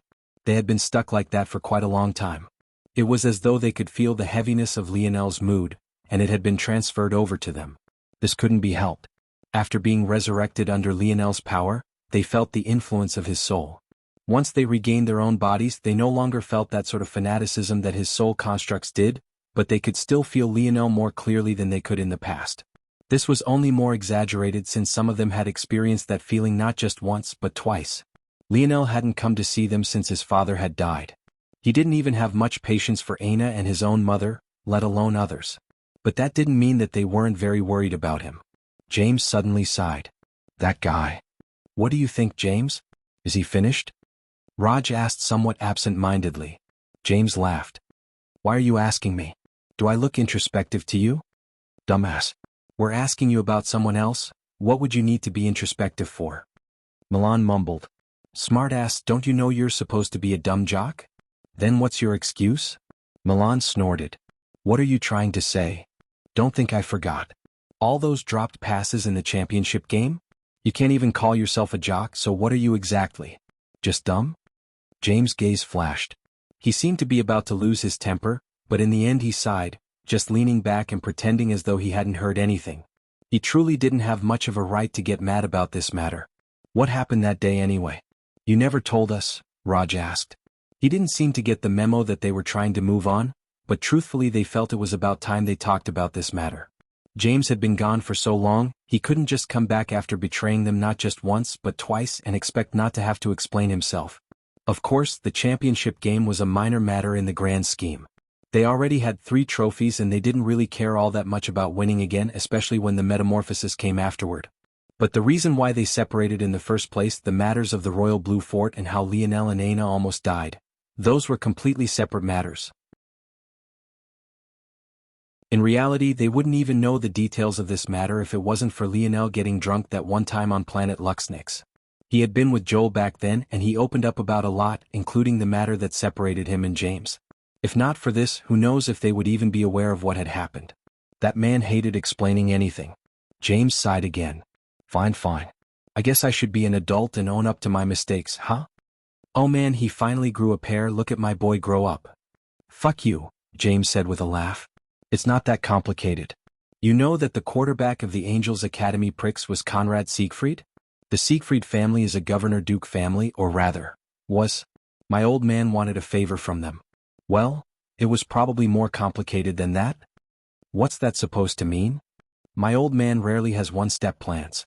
Conrad is also a bit of a dumbass. He would be an easy pawn to use so long as he was buttered up. Too bad my sister-in-law killed him for being a horn dog. Too bad, is it? Milan sneered. James shrugged. It's fair of you all to be mad, but quite frankly I still can't be bothered to care about football. It was just a means to an end to me and it was also too easy. But in typical Lionel fashion he went and won it on his own without considering anybody else. You actually still have the cheek to say that? Franco laughed. Well, I do know him the best. I just accept him for his flaws. What about your flaws? James laughed again. I didn't say I didn't have any. But Lionel's flaws.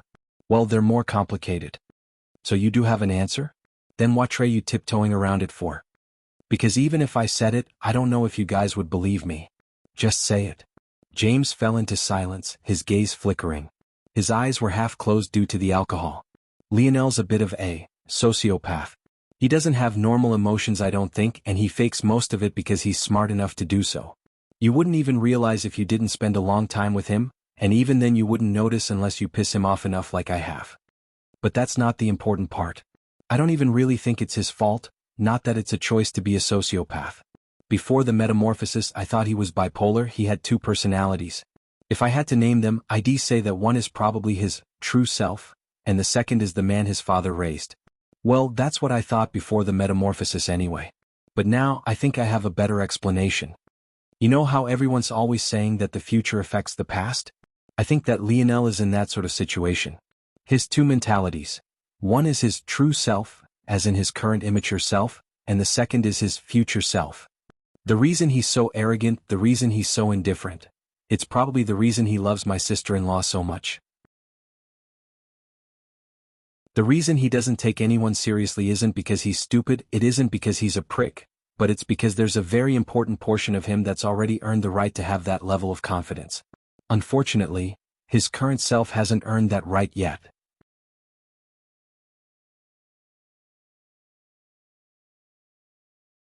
Chapter 22:13. Published at 9th of October 2023 2:04 and 24 seconds p.m. Chapter 22:13.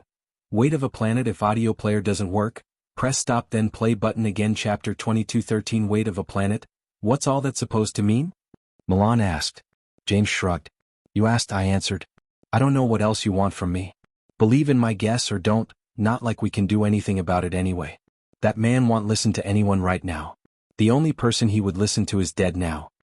Not necessarily, Joel suddenly spoke. You think Aina can do something?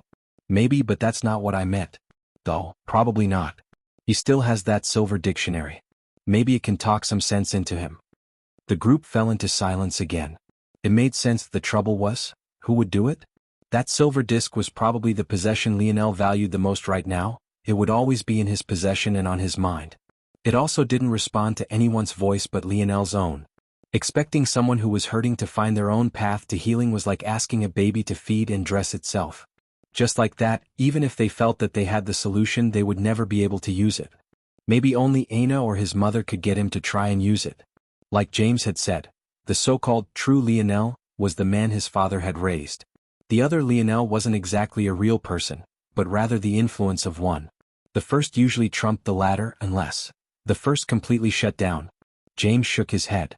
You lot are too depressed about this. Fuck off. You said all of that and now you want us to act like everything's fine? What if he goes out there and gets himself killed, what then? No one's gonna be there to resurrect him like we were. He's the only one with that ability. James laughed. I did say all of that, but I also didn't hold back in one aspect. The operative word was yet. He hasn't earned that right yet. But every time he's been given an opportunity to prove it, he has. Does the process matter if he wins in the end anyway? Milan took another swig of his beer. Winning a football game is a little bit different than challenging all the families of the human domain on a revenge vendetta. That depends, it's all relative. A normal, third-dimensional boy facing off against a team with far more 5 stars than his own, while his only 5-star receiver is throwing the game on purpose, probably has no business winning that game either, right? The room fell into silence and James closed his eyes with a grin. Now he's in the 7th dimension with access to far more weapons than just his arm alone. All I'm saying is that if I had the choice, I probably wouldn't piss him off when he's in this state. James fell into silence, his smile slowly fading. Pissing Lionel off now wasn't just a small matter. In fact, it could very well be an existential matter. The usual Lionel had an off button, he had a limit, he had values that he would usually stick to. As for this Lionel, it was doubtful that he even had a conscience. Lionel stood frozen in the skies, unable to move even a single inch. It wasn't a matter of effort because the truth of the matter was that he couldn't even try to move. He couldn't feel his muscles flexing, he couldn't even send the command to his brain to try. Even his thoughts themselves had been frozen in place. This was what it truly meant to be frozen in time, and this was the power of the hourglass. One didn't even have the right to fight back. However, Elryan's expression changed, but he was a step late. Shoo. Beseech you. An overwhelming power pierced into Elryan's wrist, cutting through it and almost exiting from the other side.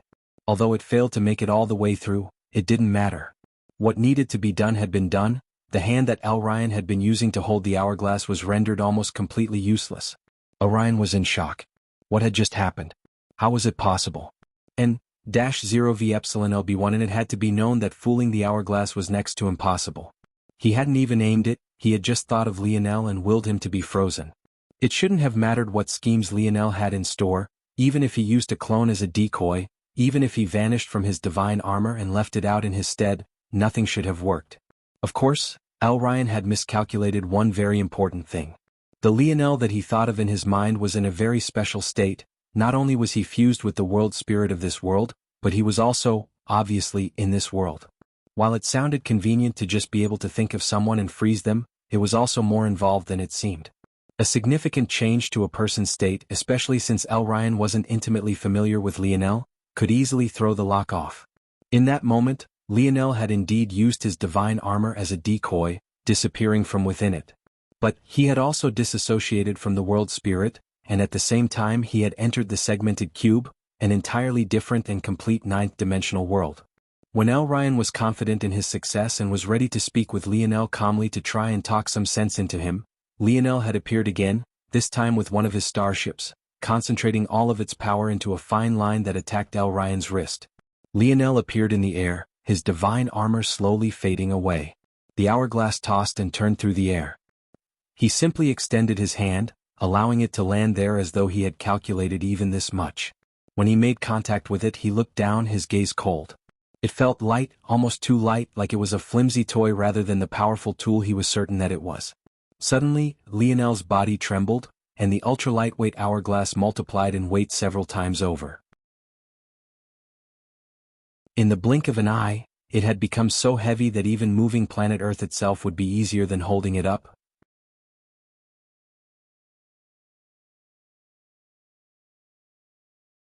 Chapter 22:14. Published at 9th of October 2023 2:04 and 21 seconds p.m. Chapter 22:14. Hesitation: if audio player doesn't work, press stop then play button again N/V-L-B-1/N. Chapter 22:14. Hesitation. Lionel frowned. He was able to hold it up for a while, but it was clear that the hourglass planned on getting heavier and heavier until he was truly out of options. Realizing this, he immediately tried to send it into the segmented cube, but then he realized something even more devastating. In order to send items into and out of spatial devices, it required internal sight. Namely, the intention of internal sight. It was the locking of senses that allowed the ring, brace, or the world, in this case, to understand that something wanted to be transported inside or outside. It was similar to Ryan and his intentions of locking Lionel down with the thought of him, though a bit different. To make a complicated matter simple, it felt like Lionel's internal sight couldn't wrap around the hourglass no matter how hard he tried. It was as though every time he was almost there, its size would increase, requiring more and more effort, more and more internal sight to make the attempt. Lionel was a person who had never struggled with such a thing before. Others had a limit to how large an item they were moving in and out of a spatial device could be, and for some who didn't have limits, there was a definite and long lag that took place the larger the object in question was. But Lionel had never worried about this. He could even move something the size of a starship in and out of the segmented cube in a split moment. But now, this hourglass in his hand, that was still the same size as always, seemed to be forming a larger and larger picture in his mind.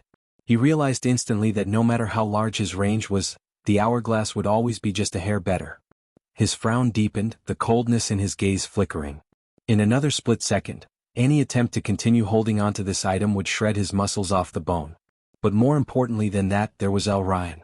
He had just used a starship capable of one-shotting most ancestors, and yet he hadn't even managed to sever Ryan's hand completely. No, it was even worse than that. The starships in his possession were upgraded using the blueprint of his enlightened self. They were easily twice as powerful as Cynthia's already modified and improved starships. On top of that, he had concentrated all of the power into a thin line barely 3 to 4 inches thick. And yet he still couldn't sever maybe the weakest part of Ryan's body? How would he continue to fight this person? In terms of a straight-up battle, Lionel didn't fear him. While he had long since acknowledged that there was a limit to what scheming could accomplish, he still firmly believed that he had yet to run into that peak just yet. But if he couldn't at least store away the hourglass, even if he couldn't use it himself, it would definitely land in Ryan's hands once more. At that point he wouldn't stand a chance. When the hourglass appeared, he had realized how special it was immediately. Other ignorant individuals would think it to be a worthless ornament, maybe even making the assumption that the reason Shanrei was scared off was because the item was akin to a badge, representing someone with a bit of an eccentric personality. But he could feel it. Any item that he couldn't completely cast into his dream world was one that existed on a plane far beyond his understanding. So, the instant he had seen it, he had already thought of thousands of methods to get his hands on it.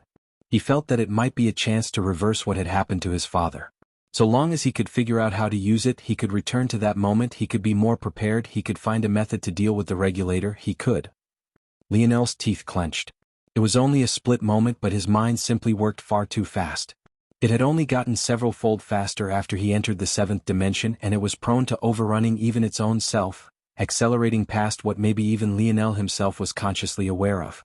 Lionel clenched his jaw so hard that some of his teeth cracked, but no matter how fast his mind ran, he couldn't figure out a solution. Ironically, he had run into that peak schemes were useless again just when he thought he would be undefeatable.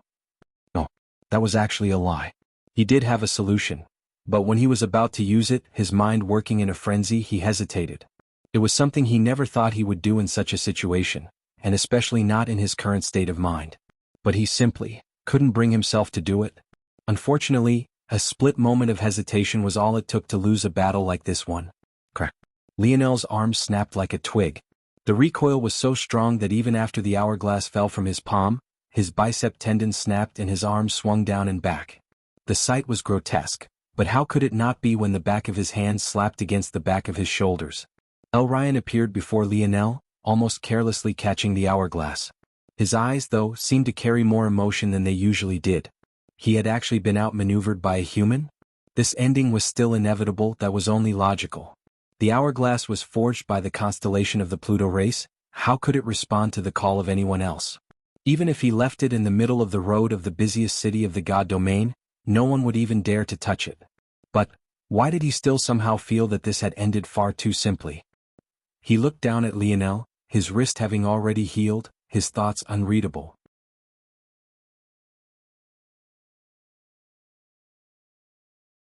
Chapter 22:15.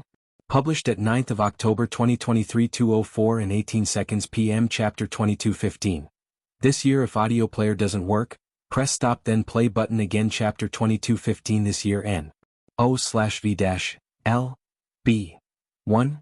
and Orion looked at Lionel, but the latter seemed to be in a bit of a daze. Despite this, Ryan still felt a prickling sensation at the back of his neck, one that grew stronger every time he hesitated. Even though he felt this way, he didn't move, his expression remaining the picture of indifference. It was hard to tell if this man had any emotion at all. Even after being humiliated like that by the entity, he didn't even so much as clench his fist, nor did he care to take it out on his descendant. This kind of man was one who had a mind that was impossible to pry into. But interestingly enough, though Ryan felt that Lionel was quite easy to read as someone who was grieving, he still couldn't seem to grasp the exact depth. As for the depth of what exactly, even this was a blur, as though even making guesses about Lionel's state of mind was impossibly muddled. At that moment, Lionel suddenly looked up at Ryan. The height difference between them could only be said to be exceptional. One stood at 2 meters or so tall, but the other was almost at 4. Even so, Lionel's gaze didn't seem to give off the impression of a person who was inferior in any way. "Why aren't you attacking yet?" Lionel asked coldly. In a battle like this one, Lionel knew that he couldn't take the initiative. His ability index worked best when he had data, and in order to have data his enemy had to take action. Only then could he react, counter and force his enemies to regret their choices.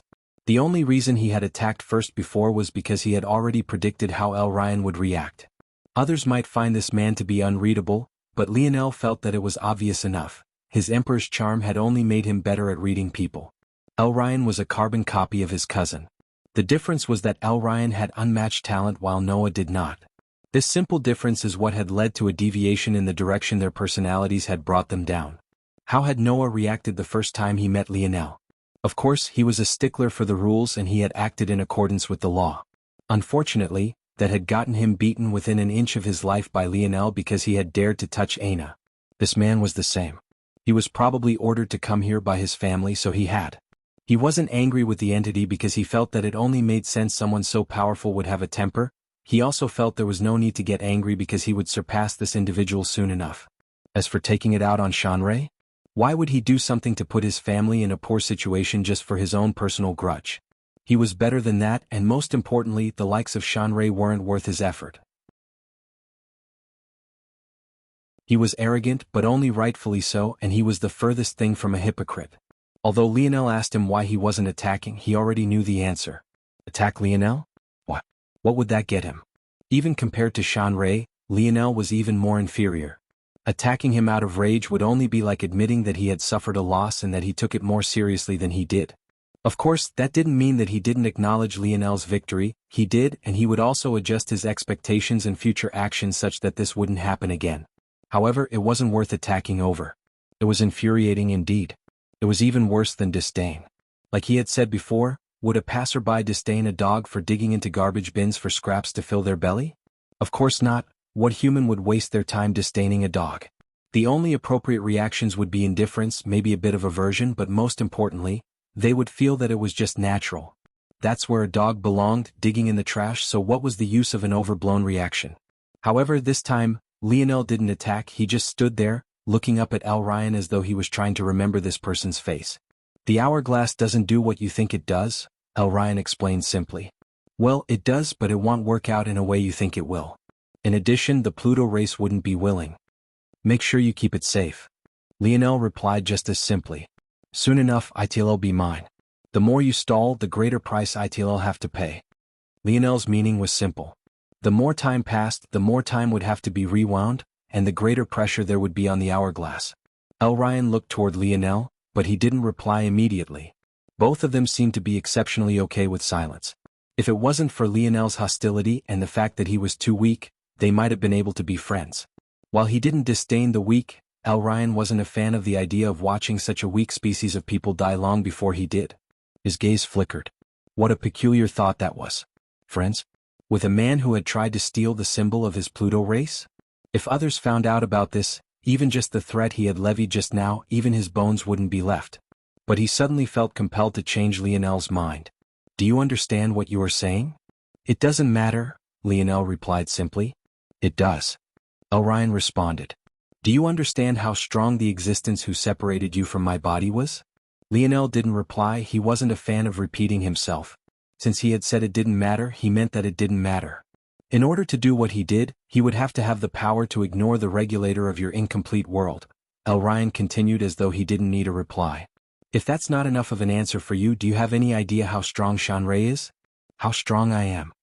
Lionel once again didn't reply. This year, if converted to your time, I am 14 years old. My strength level, if converted to your understanding, is at the quasi-sixth dimension.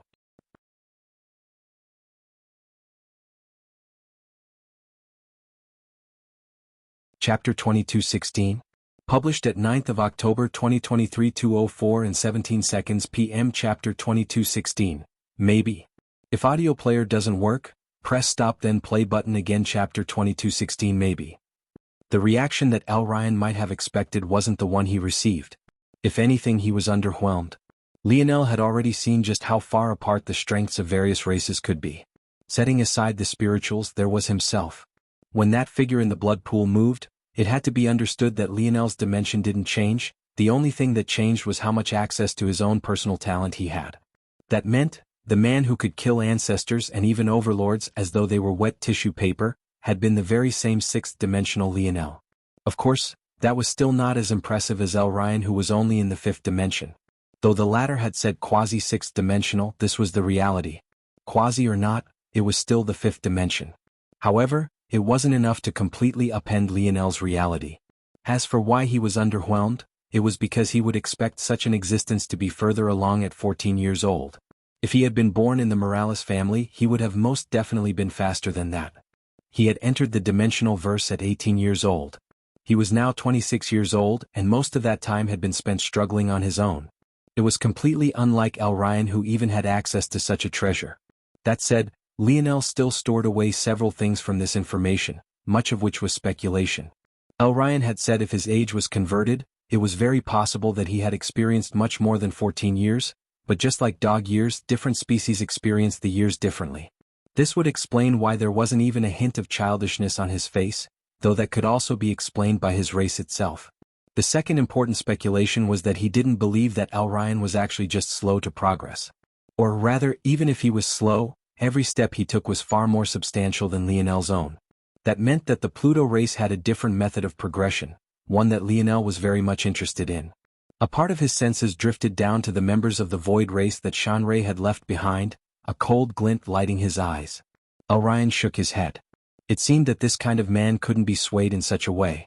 He didn't know why he had wasted his time, it was truly uncharacteristic of him. There also wasn't a point in converting his strength and age like that, this man would have no reference for what that truly meant. Seeing that Lionel seemed to have some intention toward the other Void race members, he was rendered somewhat speechless. Laying a hand even on a servant of a god race would get your entire race eradicated. He had yet to get to it because Lionel didn't seem to be paying attention, but if Lionel had truly killed Shanrei, it would have been like sentencing everyone to death. He didn't know why, but he didn't want to see this man die, at least not in such a ridiculous and unfair way.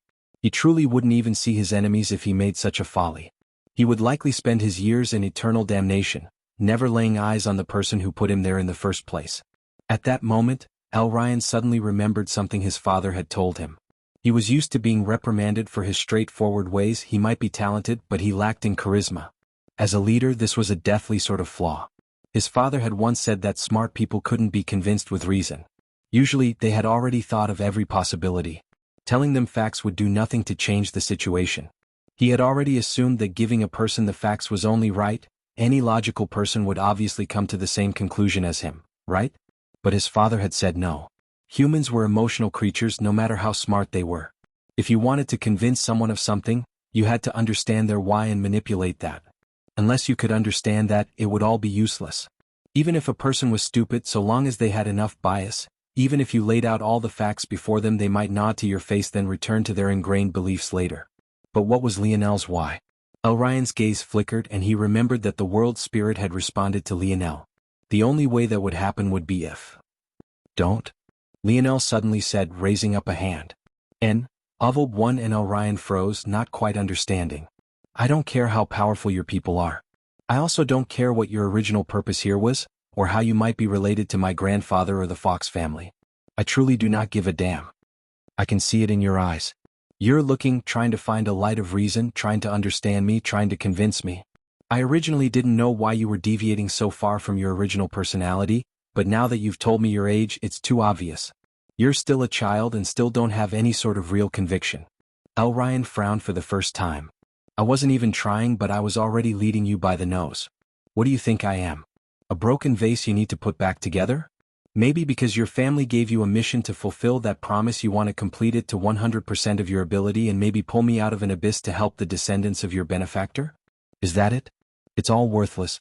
You may have all of the facts, but those facts are just your understanding of your race. Do you even know who I am? Do you know what I'm capable of? Did you check to see who you were speaking to first? Or was it that because I'm a human ant in your eyes, you believed that you could understand me in just a few seconds of thought? Lionel rose into the air until his nose practically touched Ryan's, looking into those eyes that held the weight of the universe within. Since you're being so helpful with your words, I'll ask you a question. Do you have any idea how close to death you were just now? That cold shiver Ryan thought had vanished appeared again. You might not believe me, but I'll lay it out for you. You see that beast corpse over there? Ryan subconsciously looked toward the void beast corpse ship. I have a beast companion that's been by my side for almost a decade. He's an adorable little mink, his fur is quite soft, and his soul would be very useful to me. If I killed him, animated him, and then used this beast corpse to breathe life into him again, making him my puppet for life, how powerful do you think he would be? Would your little prepubescent body be able to handle it? Would Shanrei be able to handle it? I have a feeling that even her entity wouldn't be able to handle it. The more Lionel spoke, the colder his gaze became, and the worse the shiver up Ryan's spine became. Do you know why you're still standing here, alive? This time, it was Ryan's turn to remain silent. Lionel turned and walked away.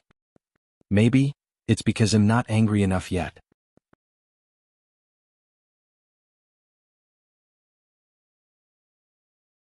Chapter 22:17. Published at 9th of October 2023 2:04 and 15 seconds p.m. Chapter 22:17. Sturdy? If audio player doesn't work, press stop then play button again. Chapter 22:17. Sturdy? Ryan found that his heart was beating too rapidly for him to control. Lionel had already gone off far into the distance by the time he regained his bearings. He didn't seem to snap out of it until he realized that Lionel was actually going down below to the location of the partially built pyramids. Ryan took another deep breath, trying to settle himself. He looked toward the corpse of the void beast. Controlling that? Wasn't that too ridiculous? Who was he trying to fool? Who would believe that a human could take control of a void beast's corpse? He had some understanding of the Fox family's ability. Of course, he knew that Lionel wasn't talking about taking control of the corpse. He was speaking of using Arise on little Blackstar and then using Assimilate and Breathe on him. That way Blackstar would gain the strength of the dead void beast. If such a thing succeeded, Blackstar would indeed become an existence the likes of which even the entity feared, and he would indeed become a puppet of Lionel. But how could such a thing be possible? Killing little Blackstar and animating his soul was easy enough. Lionel could easily use Arise on the ancestors of the dimensional verse, so Blackstar was well within his abilities. However, while Assimilate and Breathe worked better the material was, the energy couldn't come from nowhere. It would obviously need Lionel to provide the catalyst for the fusion. If it was too far beyond Lionel's abilities, how could he possibly succeed? Elryan was smart enough to think of all of this. If the Fox family didn't have such limitation, it would be they who were the gods and not the other way around. In Elryan's opinion, the so-called ninth-dimensional lineage factor was barely passable. Of course, that didn't assume that there were 10th-dimensional lineage factors and above, rather it was that the title of ninth-dimensional was just a world, and the ones that Lionel knew of were just the outskirts of this world. In fact, Elryan didn't call lineage factors by such titles. He divided them into complete and incomplete. Only when you were ninth-dimensional could you barely be considered complete. Elryan knew all of this. So why? Why was it that he still felt that Lionel wasn't lying to him just to save face? Was it truly because he was too young and easily led by the nose? Or was it because there were other matters that Lionel couldn't be bothered to explain? If Elryan had known Lionel, he would understand just how rare it was for Lionel care to explain anything in the first place. The idea that he would explain everything, especially to a potential enemy? Well, wasn't that too ridiculous? After one final breath, Elryan exhaled another breath and managed to fully reclaim his calm. He descended after Lionel, wanting to understand what this man was doing. Regardless of the circumstances, he had entered a state of complete curiosity. Someone else might have already been completely enraged, but Elryan was someone who had taken the humiliation at the hands of the entity as though nothing at all had happened, so how could he take a few words from Lionel seriously? Lionel landed on the ground, gliding across the grown sandy plains. The world spirit that had been fused with him had long since separated, but now it followed over his shoulder, an amorphous blob of energy. NOVLB/1N somewhere inside, Lionel wondered if this world spirit had followed his mother because it had truly chosen her, or if it was his fault. After he left this place he couldn't very well take the world spirit with him, so it would be stuck here until Alienor was born. Who knew? Maybe it attached itself to her because it had finally sensed an aura similar enough to Lionel's. Though he thought this, Lionel didn't accept it right away. For one, world spirits weren't foolish creatures. They had enough intelligence of their own, though it didn't manifest in the same ways. Secondly, he felt that this current world spirit was very different from the one he knew. It was too strong. Lionel had noted this the moment it appeared, but since he was in the midst of battle, he couldn't exactly explore this idea. But now he felt that he had quite a bit of time on his hands. Because he had been forcibly expelled from Elryan's body, for all intents and purposes, they had already failed this zone. This was unfortunate because his mother wouldn't be able to gain the benefits of completely understanding a new magic system this time. But it was fortunate in that he didn't have the same restraints. At the same time, although the rewards would be lost to them, there would be other rewards here. There were still the Void Race members above, and there was still this pyramid being built here. How much had Lionel gained just from entering the zone of the mere dwarven race? It benefited his combat prowess even now, and it was a large part of the reason he had mastered his spear so quickly. The benefits waiting here for him were on a completely different level. As for why the Void Race members above had yet to run for their lives, the truth was that they didn't dare to. Only the likes of Lionel would dare to even speak so brazenly to a Pluto. As for them, the moment Shanrei escaped, even though Elryan had yet to speak even a single word to them, they acted as though they were captives. Lionel waved his arm and his injured elbow snapped back into place. With a clench of his fist, it was soon as though nothing at all had happened. When he entered the range of the pyramid, his eyes narrowed. With the evolution of his lineage factor, he had gained a great deal. One such thing was that his earth force affinity had risen to an entirely new level. So, when he stepped foot into range, he felt as though he was standing upon the sturdiest earth he ever had. It was a completely contradictory feeling. What about sand could possibly be sturdy?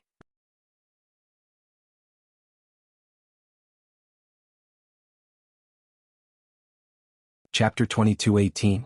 Published at 9th of October 2023 2:04 and 12 seconds p.m. Chapter 22:18. Incomplete world. If audio player doesn't work, press stop then play button again. Chapter 22:18 Incomplete world. It reminded Lionel of Elther's chaotic particle force. It was formed of granules of Earth as well, and yet it was the number one Earth force in all of existence. Well, he wasn't sure if he could say that anymore. He wondered if these force evaluations were just limited to the dimensional versus understanding of them or not. Although he reacted as though it was nothing much, that didn't mean that he didn't take note of the existence of the Pluto and Void races. Their existence clearly meant that this world was much larger than he knew. There was a second pressure Lionel had felt just now as well, though, and that was the pressure of the others of the Pluto race. They were dressed simply, but even the shortest was at least 5 meters tall. It seemed to be reminding Lionel of Elryan's age again and again. They didn't seem powerful outside of their size, and yet their every moment seemed to rock the earth. Novobian. As Lionel walked forward, he felt that Elryan was holding back a great deal. At the very least, when a Pluto sweat, it seemed that the entire world worked as well. Every drop of a Pluto's body was precious and couldn't be shed without an equivalent exchange.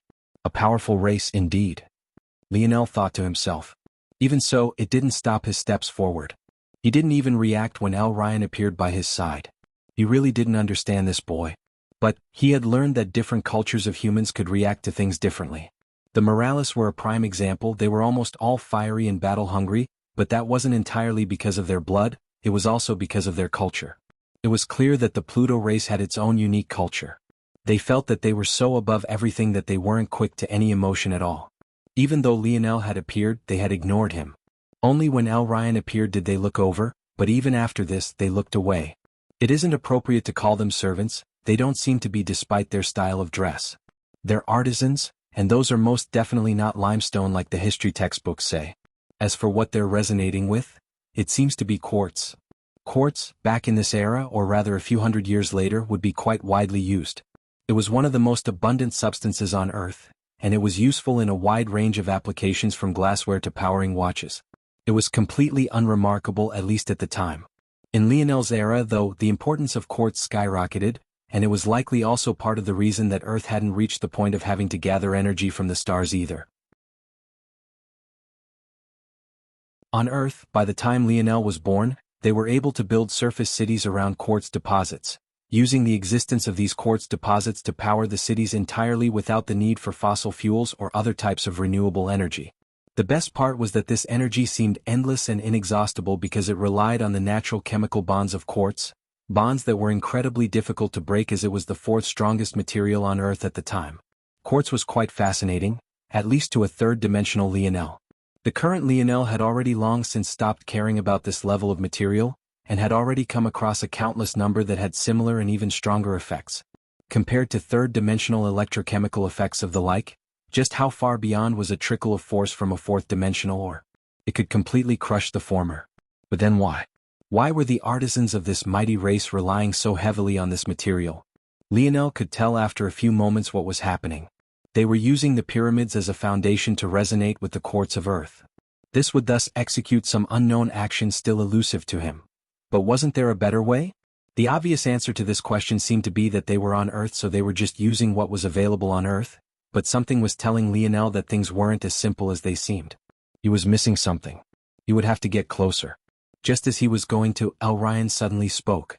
This pyramid is one of the symbols of our Pluto race. It's being used to harness the energy of your planet. It will ultimately downgrade its level, an unfortunate price to pay. Lionel's gaze narrowed and he looked up and toward Elryan. In the past, a member of the Fox family did a member of our Pluto race a favor. It has been many generations since then, but the favor was cashed in upon the destruction of the Fox family. This place is what you call an incomplete world. You see how all the planets and stars are scattered? This is what happens when a world fails in its birth. What you call stars are not technically real stars, they're kernels of a universe's energy. You would normally not be able to see them as they would all be fused into the land.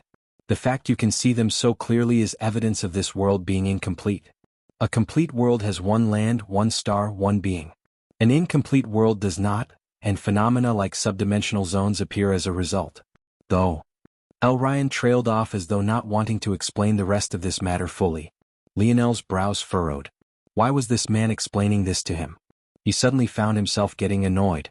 He knew that his temper wasn't the best in recent days, but this was ridiculous even for him. It was then that he calmed down. He understood that maybe the rest of the Pluto race was quite calm, but Elryan was still a child.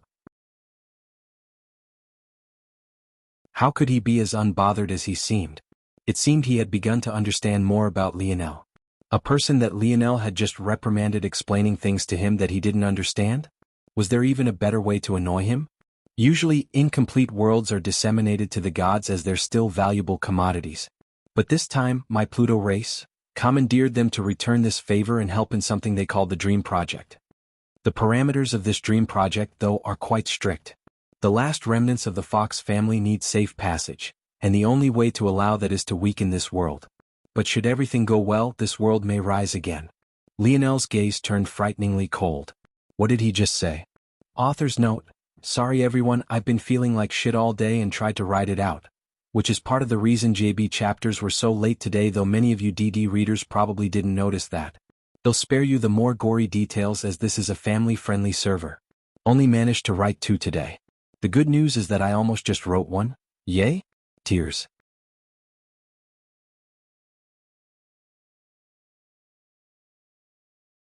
Chapter 2219. Published at 9th of October 2023 2:04 and 10 seconds p.m. Chapter 2219. 1 or 2 if audio player doesn't work, press stop then play button again. Chapter 2219 1 or 2, The Dream Project. This was only the second time he was hearing about it, but there was something that he had already deduced about it, and that was that the so-called simulation and this dream project should be one and the same. But even beyond that, the man who had tried to strike down his father, the very man who was felled by just a single strike, a man who called himself king, should be one of the masterminds behind this dream project. Just the name alone, and the fact the Demonis had such strong dream force affinity, made Lionel feel as though it was almost a near certainty that the Three-Finger Cult was intertwined and related to all of this. How else could an organization of a so-called incomplete world like this one possibly open up a path to a complete world? The deductions seemed to logically follow from one another, flowing freely and easily. The simulation was created to help the complete world with some troubles it was having. His father became an uncontrollable variable that the complete world felt that it had to get rid of, and maybe his grandfather had fallen into that category as well, leading to the both of them being killed. Ultimately, the purpose of this dream project would become clear and obvious in the end, but if Lionel had to guess, it was likely related to demons and their invasion. Of 1 and the so-called complete world, or the land that he had called the Cataclysm Zone up until this point, had a very clear and obvious demon problem. Their complete world was actually divided into segments as though it was in the middle of fusing with another complete world, a demon world at that. This was why their cities and the demons seemed to overlap so considerably. Of course, this was all speculation on Lionel's part, using bits and clues that he had learned of this while stuck in the Cataclysm Zone, or rather the complete world. But he had no idea just how close to the truth he was, nor did he know that the final seal blocking the demon world had been undone upon his return to the dimensional verse, causing the paused fusion to continue once more. What made this matter set with him even more obviously was how cheap the Dream Force type items were in the exchange. It seemed that someone with great Dream Force affinity was trying to make certain that they could help out as much as they could, and that was why Lionel was able to trade for so many Dream Force items that had helped him considerably until this point, items like the Dream Star Gathering Beast Formation, or the Focus Crystals, or the Perfection Stone. The purpose of this incomplete world, or rather these series of incomplete worlds, was obviously an extension of that.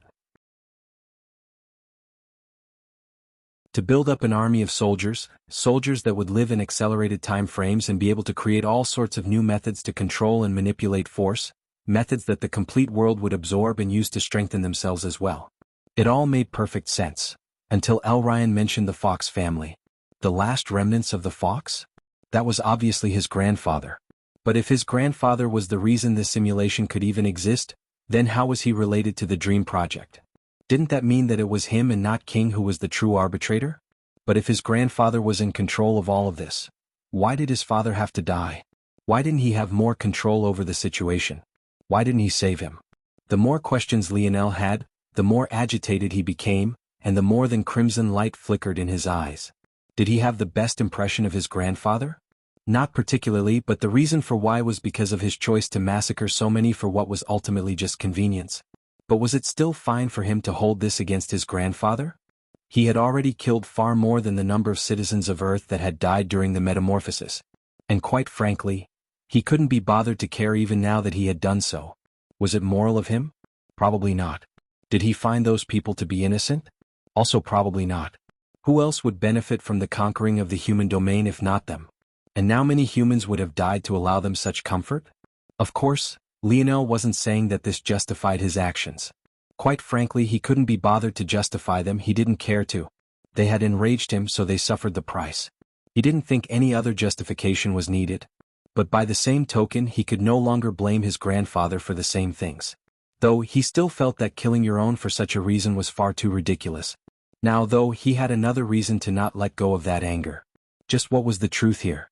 He found that despite how enraged he was, he couldn't quite blame his grandfather as much as he thought he might. It was all too obvious that there were certain matters tying Emperor Fox's hands, and the fact that the four great families were seemingly trying to interfere and ruin things for him spoke volumes on their own. But that didn't mean he didn't have questions. You've probably already guessed the purpose of this world, and that's to both create warriors and gather resources. Incomplete worlds are less desirable as places to live in, but they're great commodities. Many gods even use them as a form of currency. The saying goes that existence doesn't make mistakes. Even the birth of incomplete worlds can serve their own purposes. Because of their unique structure, the zones can appear, and they can reshuffle reality, allowing yet unknown theories and conclusions to be drawn. Some of the most powerful existences in all of reality use incomplete worlds as computers, as you might call them, calculating the best ways to improve their strength. One or two incomplete worlds might be born every decade or so. The others are enraged because my Pluto family allocated 100 or so to repaying this favor.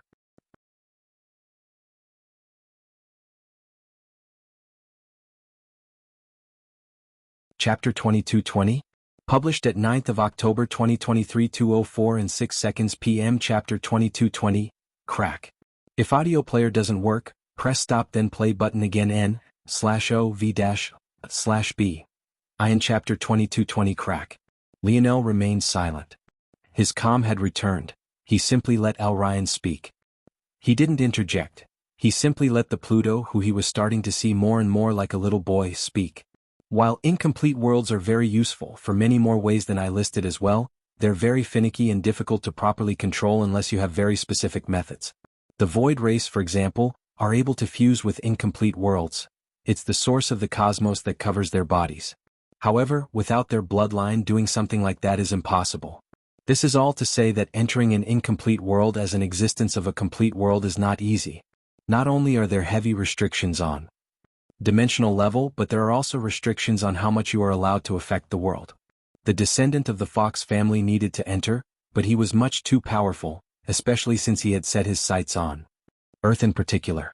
We're building this pyramid and a few other structures to absorb the latent potential and weaken it further. Though it wasn't entirely for this reason either. Ryan moved on without explaining. He seemed to take some satisfaction in being able to give Lionel some of the information he wanted, but to also dangle the rest in a place that was impossible to reach. Very childlike indeed. Lionel was almost in a mood to say that it was adorable. Though it was hard to say such a thing about a 4-meter-tall behemoth. To make a long story short, the Fox family descendant needed our help to be able to not only enter this world but truly become a part of it. That takes quite a process, but it's not a complete loss. This incomplete world is quite interesting, and it happened to have a material I've never quite seen before. This quartz is very interesting. It seems to emit a substantial enough amount of power whenever pressure is applied to it. No other or quite works exactly like it. Lionel's gaze narrowed. He had already realized that they were working with quartz, but why would these existences find it to be so interesting? He had already said that there were similar enough materials at higher dimensions that worked a bit like quartz did, so he didn't believe that Ryan had never seen anything like this before. Though Lionel didn't seem to be paying attention, he was entirely focused on Ryan's words. His pride wasn't overblown to the point of ignoring an easy well of information right before him, even if he didn't ask any questions of his own. That's right, it seemed that he was still missing something, and then it clicked. The ores that he was thinking of that were similar enough to quartz had a very clear defining difference. Their energy was stored, while the energy of quartz was innate to its very chemical structure. For example, a force crystal would have a large well of force within, but it could be easily used up. But not quite in the same sense. The energy of quartz doesn't run out. The energy of quartz is an innate property of its chemical structure. Although it can be taken too far, it couldn't be depleted in the same sense. Lionel had never really made the distinction. To him, wasn't the energy within a force crystal part of its chemical structure? This was a difference he had never thought about. His eyes flashed with a blinding light. Of course not, what a stupid mistake. A force crystal was just a vessel capable of holding force. He had assumed that because they could be purified into pure force crystals, that they were all of one entity, one existence, but this wasn't correct. If he changed the way he viewed this, then? Lionel entered a hint of a daze. Were the chemical structures of materials and the force they produced separate? His finger twitched, and he almost subconsciously called out little Tali, but then he realized that because he had taken the little metal spirit in as the fourth entry, it had probably fused with the body of an unknown existence by now. Even so, that didn't stop Lionel's thoughts from running faster and faster. Foundation-type ores, vein-type ores, domain-type ores? If what distinguished them wasn't their force but rather how their chemical structures interacted with force, this would be a huge matter. It would fundamentally change how he approached the life grade and the things that he could create. He wouldn't be limited by force any longer, or more accurately, not to the same extent. The wind whipped around Lionel, and he suddenly felt that his divine armors weren't nearly ambitious enough once again. His enlightened self had no way of knowing how long it would take him to figure this out, so he had made them to the limit of Lionel's understanding, but this changed everything. His mind flashed to the gears that made up his father's dictionary. The way they moved in relation to one another, like a single thought and existence capable of reacting to every order of variable that it should ever meet. The more he thought about it, the more he felt that it resembled the complex lattice structure of a chemical bond, building atop of one another. Then he thought back to the token that had allowed him to enter the dimensional cleanse trial zone. Back then he had to rearrange what almost amounted to the chemical structure of the token, piecing it together and sliding them into their proper position all so that he could open the portal. Wasn't it, just like this too? In that case. Lionel stretched out a hand and the earth rumbled. Deep underground, a vibrant piece of quartz broke off and tore through the layers of the ground before snapping into his palm. His eyes glowed a fiery violet and then, crack. Lionel vanished, his eyes glazing over. When he appeared again, his heart skipped a beat. The starry road, that blazing blue star in the distance. He had entered the dimensional cleanse trial zone once more.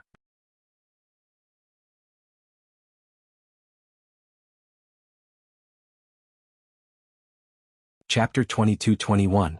Published at 9th of October 2023 2:04 and 2 seconds p.m. Chapter 22-21. Who? If audio player doesn't work, press stop then play button again. Chapter 22-21. Who? Lionel's hand squeezed down, and the quartz in his fingers shattered. The only thing he had done was dig into his memories and replicate the chemical structure of the token of entry, and he had actually been let in just like that. It seemed that he was correct. His crafting ability had taken another enormous leap forward. He had already felt that he was no worse than the life-grade ancestors of this incomplete world, but now he felt that he had definitely surpassed them firmly. In fact, they probably couldn't be said to even be in the same class any longer. And yet, he felt that he had only just entered the threshold of his father's level. In fact, saying so might be overestimating himself far too much. Lionel closed his eyes and subconsciously took out the dictionary. He hadn't been able to bring himself to even look at it in recent days, but for some reason it now gave him a great deal of comfort. Whereas in the past it was like a reminder that his father was out there somewhere and couldn't be by his side, now that he understood more of how it worked, he felt far more at ease with it in his palm. When he opened his eyes again, they were sharp and the dictionary had vanished. "Since you're here, why don't you say anything?" A laughter rang out, but Lionel couldn't help but frown. This laughter sounded too familiar. Others might find it charismatic, but he knew a fake laughter when he heard it. It was probably the same fake laugh he had been using ever since he was old enough to know that he should probably learn to socialize properly. The cadence, the tone, the hidden hint of disdain, all impossibly subtle and yet one that he was intimately familiar with all the same. Why was there a recording of his laughter here? N//O/V/E-L/B and my, I really am an arrogant prick.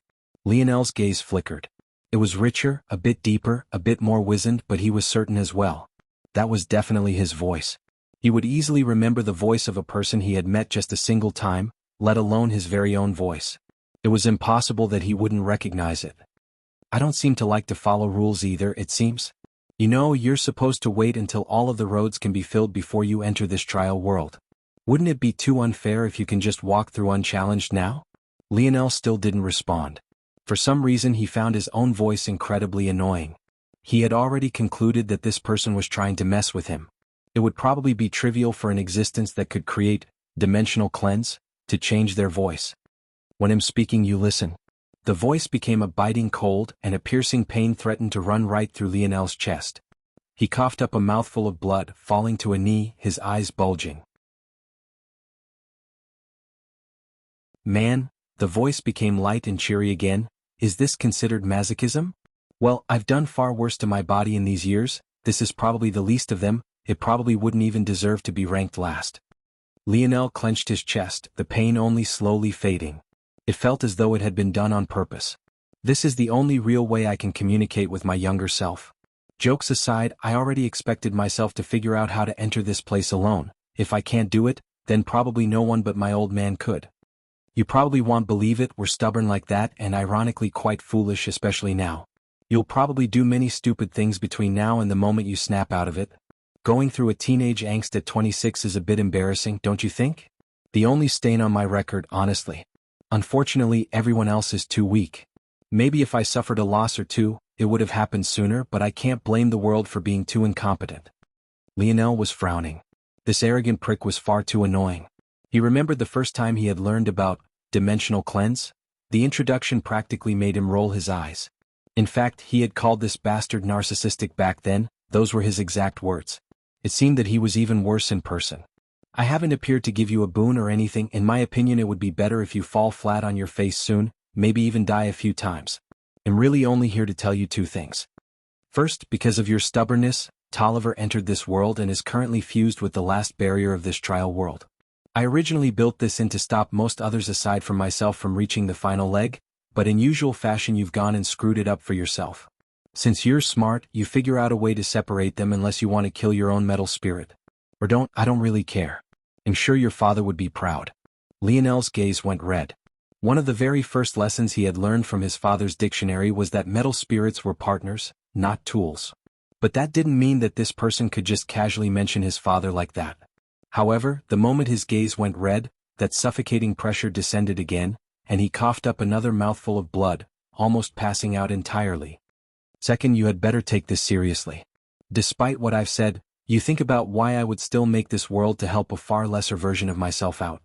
After this, the voice completely vanished along with the pressure. His meaning was quite obvious. This was a world filled with vital star force.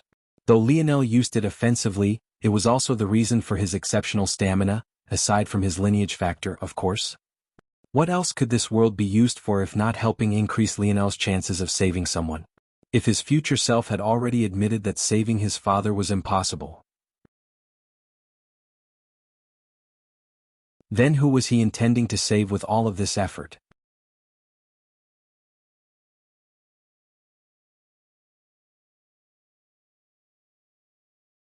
Chapter 2222. Published at 10th of October 2023 1:26 and 18 seconds p.m. Chapter 2222. If audio player doesn't work, press stop then play button again. Chapter 2222. Control. Even after the voice had long since vanished, the pain in Lionel's chest dulled just as slowly as before. It felt that he was still somewhere in the background, hiding and slowly turning down his pain as though there was some sort of hidden dial that he could tweak up or down. It was extremely frustrating, but there was something about being on your knees and being entirely unable to fight back that left one without the same room to grow angry. It was almost as though he had been forced into submission. One part of his body was billowing with rage, and the other part, the part that was still fueled with that pain that was dulling far too slowly, was bearing down like a wet blanket, suffocating his flame. Lionel was so infuriated that he roared, but as though it had sensed it, the pain heightened and what should have been a mighty roar capable of causing a mountain to collapse and a planet to quake came out instead like a muffled whimper. This time, the redness in Lionel's eyes came out far different than the past. Tears threatened to spill over, the frustration blowing over to the point he felt like throwing a fit as though he was nothing more than a child. The only thing that stopped them from falling was his pride. That sort of sickening voice in the back of his head that told him that that man might still be watching, and even if he wasn't, he was Lionel Morales.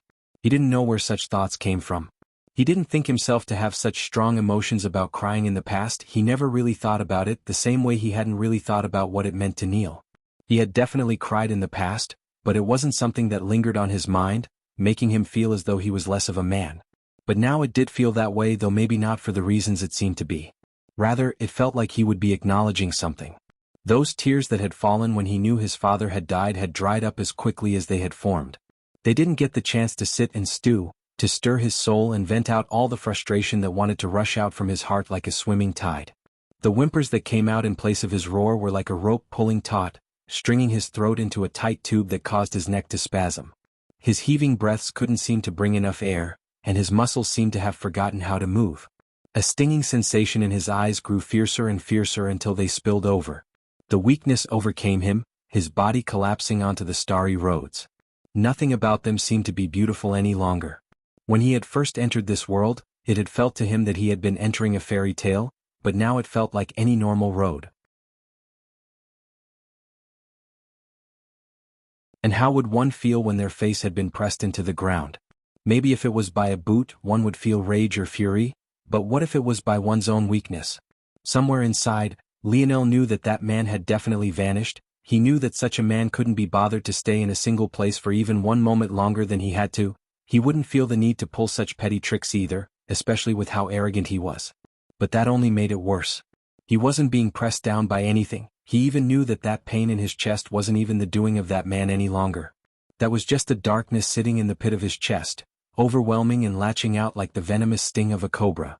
It wasn't a physical pain, but that only made it worse. Lionel's lip trembled, his fingers digging into the road that removed to move for him. His nails fissured and cracked, a dripping dense blood that almost shaded black coming out. He clawed with everything he had, almost as though he could pull it back, to bundle it back up, to stuff it on the inside like he was always able to. He was Lionel Morales. His emotions had always been a fa? Sectionate, right? He had always been able to compartmentalize with great ease, right? He could easily flip his emotions off with a flip of a switch, right? So why was that ache getting worse? Why was it overflowing? Why was it getting stronger? Lionel tried to roar again. It was his final attempt, the last bit of strength he had left to push it away, to wrench his control back, but it once again didn't come out properly. It wasn't a roar, it was a wail. It echoed into the emptiness, reverberating into the illuminated darkness like a broken record. Lionel's stomach lurched, his body curling into a heaving motion as though he was trying to get something disgusting out of his mouth. He retched, but his stomach had nothing to give. He couldn't remember the last time he had eaten anything. He didn't need to eat. He was a machine. His force was enough, it could sustain him. He retched again, saliva and a croak coming from his mouth. The feeling of disgust welled up even stronger than before, but this seemed to be the straw that broke the camel's back. The tears poured out like a flood, blood vessels in his eyes popping in a vain attempt to stop them. And soon after, the wails echoed once again. He gripped his chest, his bloodied fingers sinking into his skin. His forehead scraped along the ground, his own broken voice reverberating back to him to the point even his ears began to bleed. But in a way the pain was a relief. A relief from the grief that washed over him, his tears falling in an endless stream. There was no one to hear it, no one to witness it. He simply curled up in his own self-pity, his body too broken to control itself any longer.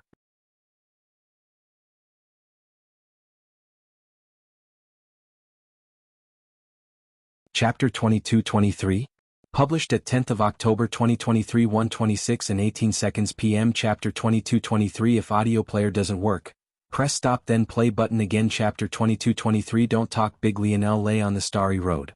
He was a person very much used to being on top of everything. For the past several years, his mind had worked on such a high level that he could even tell how much time had passed without even being consciously aware of it. It was like there was a ticking clock in the back of his mind, constantly rolling forward with the seconds. After he had woken up from his coma just this past month, he had been aware of exactly how much time had passed without even having to double-check with anyone. But this time? He had no idea. He didn't know whether it had been a few days or weeks. For all he knew, it could have just been a few seconds. It was as though everything around him had shut down, and when he came to, he had his dad's dictionary in one hand and his glasses in the other. He wondered if he would have even been able to come to himself if not for these two things. Even so, he didn't quite feel like he had the energy to stand. Every cell of his body had been wiped clean, moving in what felt like slow motion. His high vitality had no ability whatsoever to help him recover, or at the very least, not anytime soon. It was a feeling that he would have called suffocating. if not for the fact he couldn't quite remember if he had breathed or if he even needed to breathe. He lay on his back looking up at the endless depths. He wondered. No, it seemed that this trial world was actually an incomplete world of its own. But it was completely devoid of life, well, outside of those that would come here from time to time. It was quite fascinating. He wondered how the creator of Dimensional Cleanse had managed to make it so easy to cross from one world to another without an extraordinary power source. Although he could copy the method and rearrange the chemical structure as he saw fit, copying and understanding were two completely different things. It was so far beyond him that he couldn't wrap his head around it, but it was also fascinating for exactly that reason. What other discipline could allow a layman to copy a master so precisely and execute the same results with repeated certainty? It was unlike anything he had ever seen before. Lionel's head shifted, and he looked down at the pair of glasses in his hands. He had squeezed them pretty hard, all of his strength in fact. But they didn't so much as creak. It was an odd feeling. He was sure that even if there was an eighth-dimensional item in his hand, even if he couldn't destroy it, it would at least have some give to it. But this had nothing of the sort. He wondered how much effort his father had put into it, how many hours of work. Lionel looked away. That was the thing with tears. If you let them go once, the second time would come even easier, and the third even easier than the second. Eventually, you would be as worthless as a crying baby, curled up on a starry road when there were treasures to be had not too far away. He thought this, but he still didn't move. Say something, old man, he mumbled to himself. Ping, Lionel's gaze flashed, but he didn't react as violently as one might expect. In fact, he didn't even look toward the dictionary. Finally finished crying? I'm quite touched. What was that, 27 hours? Sheesh, not bad if I do say so myself. Lionel's lip curled into a slight smile. He knew that it was a message. By now, he understood enough about crafting to know how his father had done it. The usual mechanical voice of the dictionary, a version of his father's voice without life in it, was done on purpose to lull Lionel into a certain belief. In reality, all of the dictionary's messages could be in just as lifelike of a voice if his father had so chosen. But he preferred the chance at pranking his son instead. That said, there were indeed many things within the dictionary that were pre-recorded, but there were even some pre-recordings within that presented themselves as such that were, in reality, just the dictionary speaking. This was one such example. The finally finished crying part was pre-recorded. The 27 hours part was deduced by the dictionary on its own. The dictionary was definitely a complex system that brought most AI to shame, and if not for his father's pranks, Lionel would have noticed long ago. This dictionary was maybe the greatest invention of his father. It wasn't casually cobbled together as Velasco had made it seem. In fact, if its intelligence were to be measured against Lionel's, it would definitely be smarter, and not just by a small margin either. If there was one item in the dimensional verse that was the equivalent to the hourglass of the Pluto race, it was definitely this small silver disc in his hands. Its abilities were simple, but it was in this simplicity that it was so shocking and amazing. Yeah, I'm done crying, old man, Lionel muttered. Lame. I thought I could at least milk this out for a few more years. Who knew that my seed wouldn't be as useless as I thought him to be? Lionel remained silent, still not answering. If you're hearing this message, I'm dead. Shut up, Lionel almost rolled his eyes. You couldn't come up with anything less cliché? All that brain power wasted. You should have used it to at least leave me behind a few starships. Bah, starships, what useless things. Even you managed to single-handedly down one, what good would they be to me? Don't talk big when you're dead. The dictionary fell into silence. Some things have to be done. How far you go now will be up to you. Now stop moping, there's only one thing I programmed this thing to tell you because I knew you would be too stupid to ask. Whatever you do, do not trust the demoness. She only wants one thing, and that's to see the world in chaos. Why would I trust her in the first place, stupid old man? You now have daddy issues, who knows? It might be easier for another member of your family to slip through the cracks. She's your grandmother after all.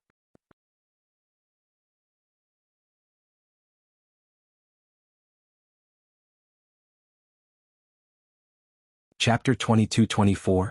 Published at 10th of October 2023, 1:26 and 19 seconds p.m. Chapter 22-24. If audio player doesn't work, press stop then play button again. Chapter 22-24. Snores. Lionel didn't react violently either. Maybe he was just in a numb kind of mood, but this was also how he always was. He had spent most of his life thinking his mother was dead. Actually, he had felt that that was probably the lesser possibility, the greater of which being that she had abandoned them. It was the only reason he could think of for why his father didn't tell him about her. Of course, now he knew it was just a matter of necessity. Telling him about Eleanor would have meant exposing the Void Palace because on modern-day Earth, there was simply no excuse for not being able to see anyone. You could travel from one end of the planet to another in just a few minutes, and even if there was some reason you couldn't, even 21st century Earth had countless communication methods, let alone modern-day Earth. If his father had tried to lie that way rather than being indifferent toward his mother, he would have probably been resentful toward her for making his father have to come up with so many lies. When he had finally learned that his mother was alive after the metamorphosis, he had reacted with a shrug. He never really cared. He never cared enough to ask about her, and he didn't care enough to find out the truth about her, so why would he care that she was alive? It was only after awakening his dream force and recalling every bit of his memories did he know that he could have love for his mother without letting her off the hook for something so egregious as not staying in her own child's life. So, when he learned that this mysterious woman was his grandmother, he didn't care. Even when he thought about the so-called love triangle between King, the Silver Emperor, and her, he still hadn't cared. The idea that his grandfather was potentially a cuckold didn't really move the needle for him at all. There wasn't much you could do against such a powerful woman. Plus, that love triangle was nothing but a folk tale.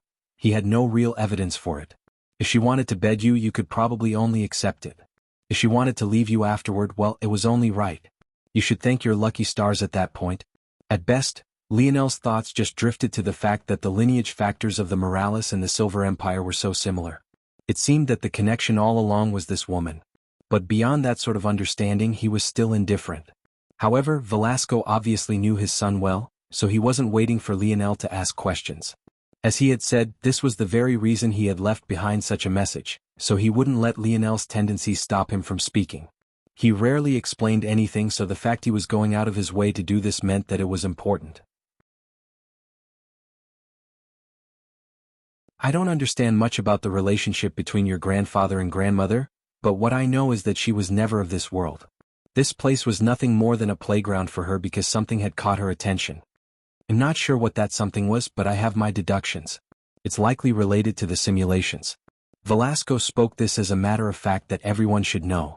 It was either he was trying to get a rise out of Lionel, or he simply felt that if Lionel hadn't figured it out by now, he would be too foolish to be his son.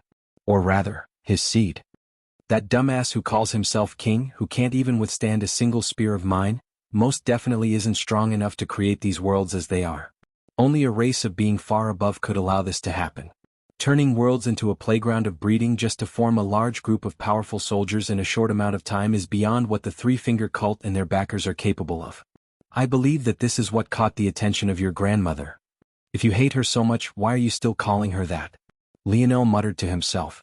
Even now he was still acting as though he was alone. It was easier that way. What would he look like allowing an AI to become his new father? I call her that out of respect for my father and nothing else, Velasco suddenly said coldly before continuing as though nothing had happened. Only something of that magnitude was enough to catch her attention. As for why she did all the things afterward, I have no way of knowing why she did. But I know that she has an eye on you. That's something you're going to have to deal with on your own. If you hated her so much, you should have tried to kill her on your own. She never had a direct hand in your grandfather's death. That was entirely the work of King, and precisely why he is now dead. As for her, she's a puppet master that prefers to be hands-off. Her plans are probably only known and understood by her. Silence fell. Alright, I'm off. What you do with this information is up to you. Also, stop being such a crybaby, you're a grown man. Stop chasing the impossible. Focus on what you can do with absolute certainty. Only fools overestimate themselves. Then there's me who finds it impossible to overestimate myself, ha. The voice faded, and Lionel fell into his own silence once again. Lionel continued to stare into the vast emptiness above him. Himself, and even the endless starry road, and even the enormous vital star in the far-off distance seemed to be entirely too small. Lionel closed his eyes, and his father's glasses and the dictionary disappeared from his hands. Then, he simply fell asleep. Soon, his light snores filled the trial world.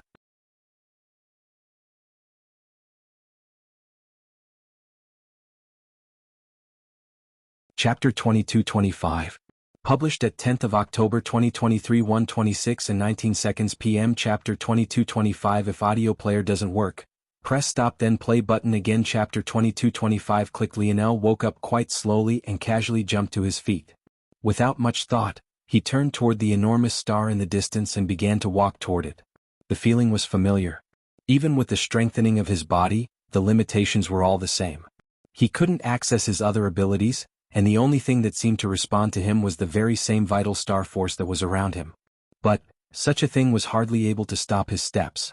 The avatars he faced fell down one after another, and he didn't even feel the need to lift a finger. They died beneath the rampaging of his force, a feeling that seemed to carry a hidden sort of anger despite the fact he felt far better now than he had before. It wasn't long before he had already crossed past the distance he had already traveled before. Of course, there were no human enemies to face this time, so the path ahead was leisurely.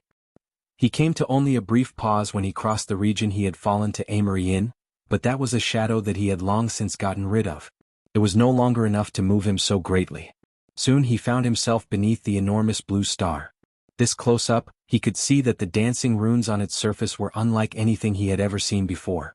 It made the runes on his vital stars seem insignificant and small, not just in size, but in raw complexity and even in beauty. Lionel knew with a glance that this was most definitely past the impetus state. It was likely even past the life state, though he had no reference to use to make certain of this. If he fused with his star, his greatest force would likely no longer be his dream force, and it wouldn't even be his scarlet star force either. Even so, he didn't even want to think about the implications. What kind of stamina drain would it be to try and use such force? How much focus would it take? Would forming a wisp of it suck his dream force dry? It was a joke to even consider it. That said, due to the words of that man, he had felt that there was another secret stored away within Dimensional Cleanse, and he finally understood what it was. Dimensional Cleanse was a technique that he had originally chosen because he felt that it matched together with his ability index quite well. He had felt that it could strengthen his dream force, or rather soul force at the time, and help him upgrade his ability index from the C- grade ability he had thought it to be back then. As he continued on with his practicing of the technique, he had learned quite a lot about it. For example, the oddity of the sixth dimensional layer in forming a complex natural force art that could allow for the breeding of auspicious air, or its seemingly odd connection with universal force. But after he had broken through into the seventh dimension, and also came to understand some things from that man's words, he understood what the true purpose of Dimensional Cleanse was. It was a technique that used dream force for the sake of polishing one's other forces. The connection with auspicious air, the melding with universal force, these were all foundational layers that could allow one to reach the ultimate goal. The cleansing of one's force, its refinement, and its compression into higher and higher states. It was obvious if one thought about it. How else could it be compatible with every other technique? That was the ultimate truth. The reason Dimensional Cleanse could be used along with other techniques was because it wasn't like other techniques at all, at least on the surface. Staring at this star and having reached the conclusions he had, Lionel had thought of a very obvious question. If Dimensional Cleanse was so free and loose with its restrictions, then why Vital Star Force? To save someone? That's what that man seemed to imply he would have to do, but why would Vital Star Force be the best for this? If anything, of the healing forces, Vital Star Force would probably be the worst at saving someone. It was a type of life force that could only be used on the body and was useless against the mind. It also couldn't be transferred over to others, or else Lionel would have long since built a healing force art around Vital Star Force instead of the light force he always used instead. It just didn't make any sense. And if he took a step back and took the man's words as skeptically as he wanted to, then it made even less sense for Vital Star Force to appear here when this was obviously a technique best paired with Soul and Dream Force. Using Vital Star Force in place of it wouldn't even work. But then Lionel thought of something. Star Fusion. Star Fusion, Combustion. Star Fusion, King's Might. These were three techniques, though really just one, that he had personally created. It was interesting, he had created these techniques while he was still within the third dimension, and he had broken through into the fifth dimension in this very place. And yet, despite his inexperience at the time, aside from some tweaking, he found that his Star Fusion technique was even more useful now than it had been in the past, and it was perfectly flexible. But it finally clicked. Dimensional Cleanse wasn't just a technique of the mind. The reason it could be paired with other techniques was because of its innate flexibility, but most importantly because it was never paired with a bodily portion. A portion Lionel felt that he finally understood now. The reason Star Fusion was so good was because when he had created it, he had been deducing the fourth dimensional layer of dimensional cleanse, a layer that was, ironically, related to the body, and also a layer that he had neglected until now.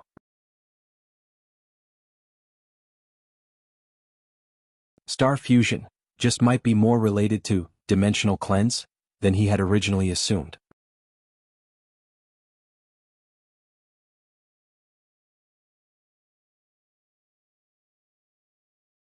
Chapter 22-26.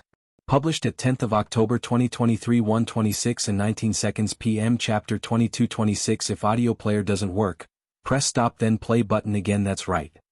Lionel suddenly thought back, trying to remember his exact state of mind back then. For some reason, it felt a bit foggy, something that he wasn't used to. It was as though two separate memories of the same thing were overlapping, but both just slightly different from each other. But then those two memories became three, then four, then eventually they weren't memories of anything, but rather probabilities and deductions. His mind went blank, and he felt a heavy overflow of fatigue and dizziness that didn't stop until he forcefully stopped himself from thinking about it anymore. What was that? Lionel frowned. He had never experienced something like that before. It was like he was trying to deduce his own memories, but that was ridiculous. No, it's like I was trying to think of other possibilities that might fit with that timeline, but that's... Lionel was taken aback. He understood. He was making an attempt to find a perfect string of events that could have occurred in that moment, leading him right back to where he was now. But the number of possibilities was truly infinite. No one in existence should have a mind that powerful, let alone his current self. Though he understood the what he couldn't understand was the why. And even if he had succeeded, what would have been the purpose? He had a dark thought, but he didn't even want to go down that road. It threatened to make him frustrated once more, and it almost brought him right back to that broken state. The words that Ryan had spoken echoed in his mind, and the supposed uselessness of the hourglass was put on full display. Wasn't it obvious? He could think of thousands, tens of thousands, billions, even, of possibilities that would lead him right back to this very same state. As though the present was a rubber band fixed at two ends, no matter how much the past changed, the beginning and the present would stay the exact same. Lionel clenched his fists. He had thought of many useless abilities of the ability index in the past, but this one was most definitely at the very top. He took a breath, steadying his beating heart and going back to his original thoughts. He made himself calm down and focus. Then he finally completed the loop on his initial thoughts. It goes right back to the soul again. It seems that I don't need cleansing waters after all. From the very beginning, dimensional cleanse was capable of doing it for me. Not just this, but it should even be able to steadily increase the state of my body as well. That man is an arrogant prick, but this technique is truly genius. It wasn't that Lionel didn't understand, the man was implying that he was himself.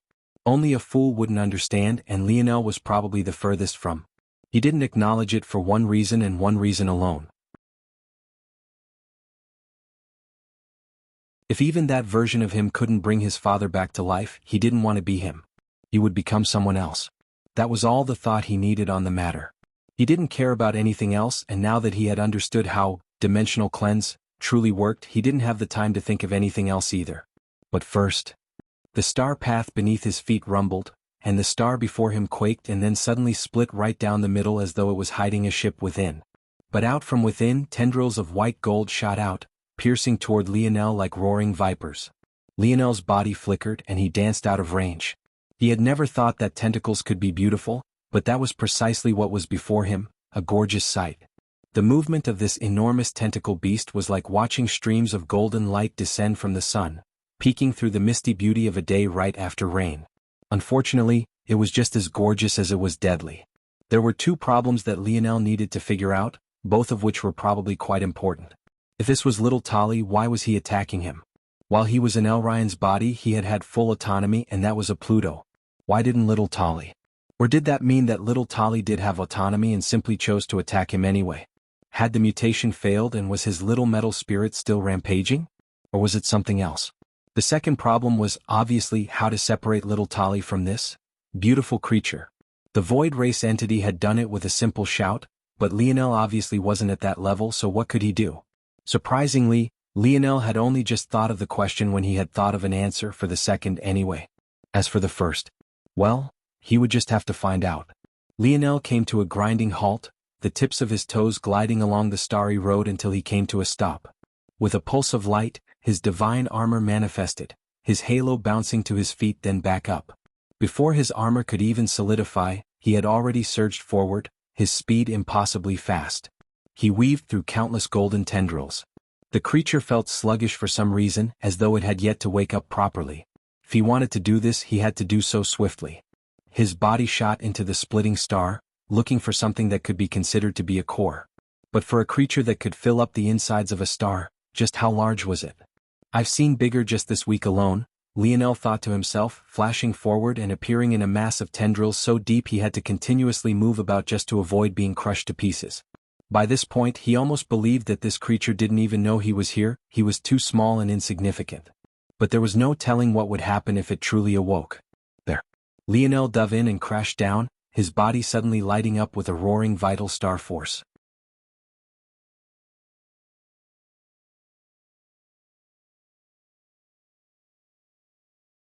Chapter 22-27, published at 10th of October 2023 1:26 and 19 seconds p.m. Chapter 22-27. If audio player doesn't work, press stop then play button again. Lionel had to do something quite profound.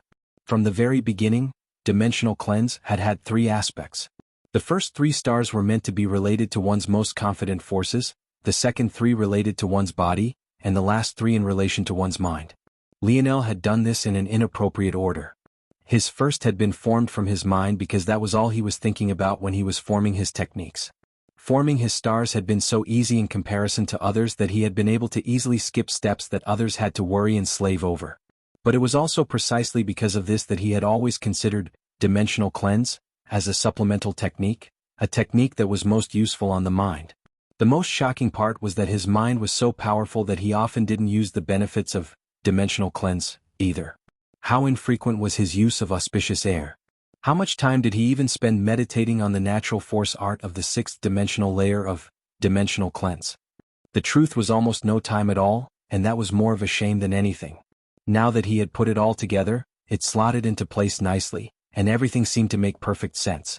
From the third dimensional layer that laid the foundation of the force, to the fourth dimensional layer that laid the foundation of the body, to the fifth dimensional layer that opened up one's mind and made it sharper, faster, to the sixth dimensional layer that opened one up to the universe, linking one with universal force and forging a path that transcended the God path.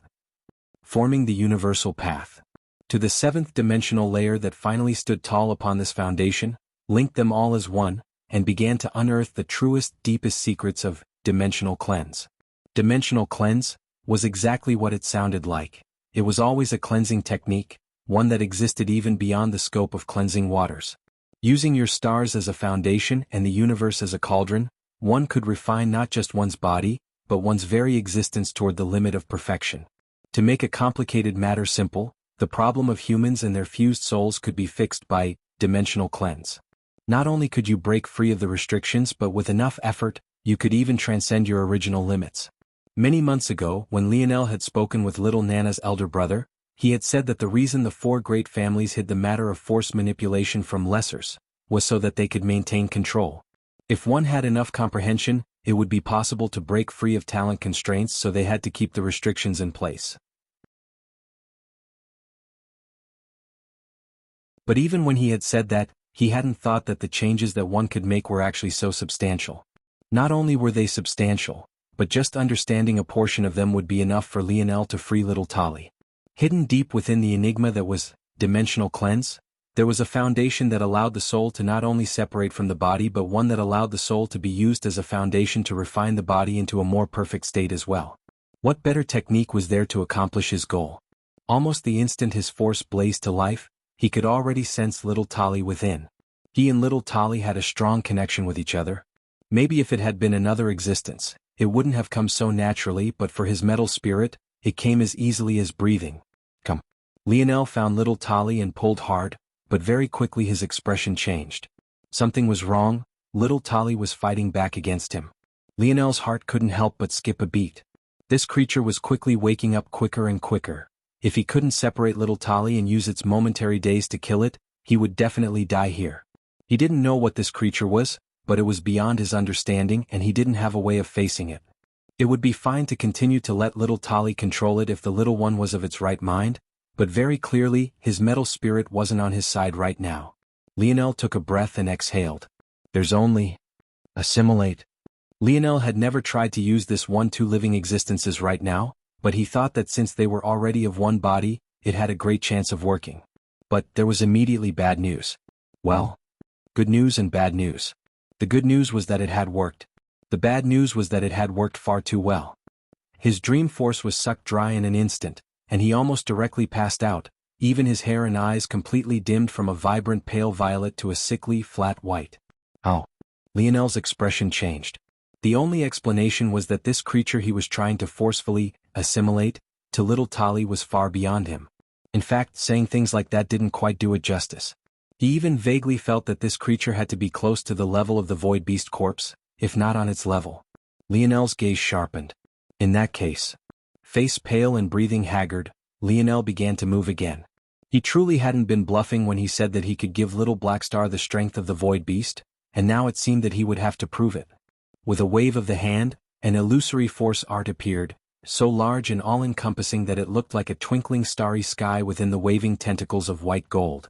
This formation was none other than the Dream Star Gathering Beast formation.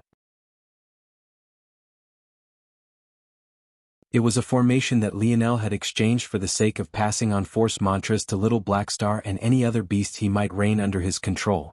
It was meant as a shortcut to help elevate beasts past their usual talent, as they couldn't just learn like humans did. But how could such a formation be useful in the current situation?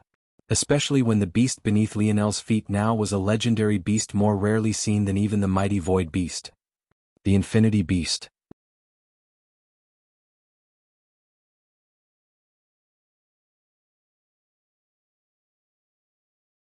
Chapter 22-28. Published at 10th of October 2023 1:26 and 20 seconds p.m. Chapter 22-28. If audio player doesn't work, press stop then play button again. The Dreamstar Gathering Beast formation was one that used Dream Force as a foundation to communicate deeper concepts to a beast, concepts that couldn't always be explained by word of mouth. It was akin to translating the abstract into the manageable, at least in layman's terms. In reality, what it did was convert, extract and transfer thoughts in their most perfect states, allowing a beast's more subtly manipulatable minds to understand things that they otherwise wouldn't be able to. It was akin to bolstering the talent of a beast in a certain aspect, and it was made easily digestible to them in the same way their talent usually allowed. Beasts in the dimensional verse, or any verse for that matter, were able to progress extremely fast. This was part of the reason why Earth's oceans were still so shockingly dangerous despite all the time that had passed. In fact, there were still beast tides from time to time that threatened the Empire. And every time Earth evolved, these beasts would get stronger much faster than their human counterparts did. Even so, there was a price to pay for this as well. Beasts could progress extremely quickly, but their talent was decided at an early age and abstract matters like force manipulation were beyond them. Essentially, while humans and other humanoid races could somewhat change their fates based on hard work and other factors, the talent of a beast was immediately decided by their ability index and beast crystals from birth. Once they reached whatever that pre-decided limit was, progressing would be impossible for them. Little Blackstar was extremely talented, and this only became more true after absorbing so much void beast blood. However, Lionel had already seen some flaws with Blackstar's progress, especially since he had someone else to compare the little guy to, Mordred. Mordred, or M as Lionel liked to call her, was a shadow sovereign just like little Blackstar, but the flexibility and unique flair she added to her ability index was unlike anything Lionel had ever seen little Blackstar perform.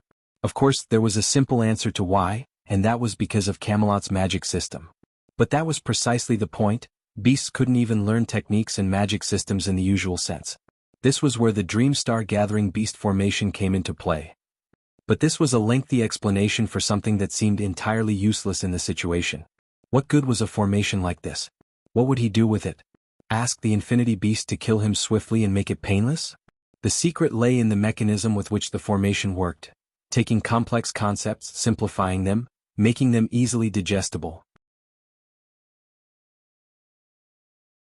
When Lionel broke down the fundamentals and how this formation worked, he immediately realized that it could do more than he had given it credit for. To make a complex matter simple, the formation could become a proxy through which he applied his abilities. But this wasn't the important part.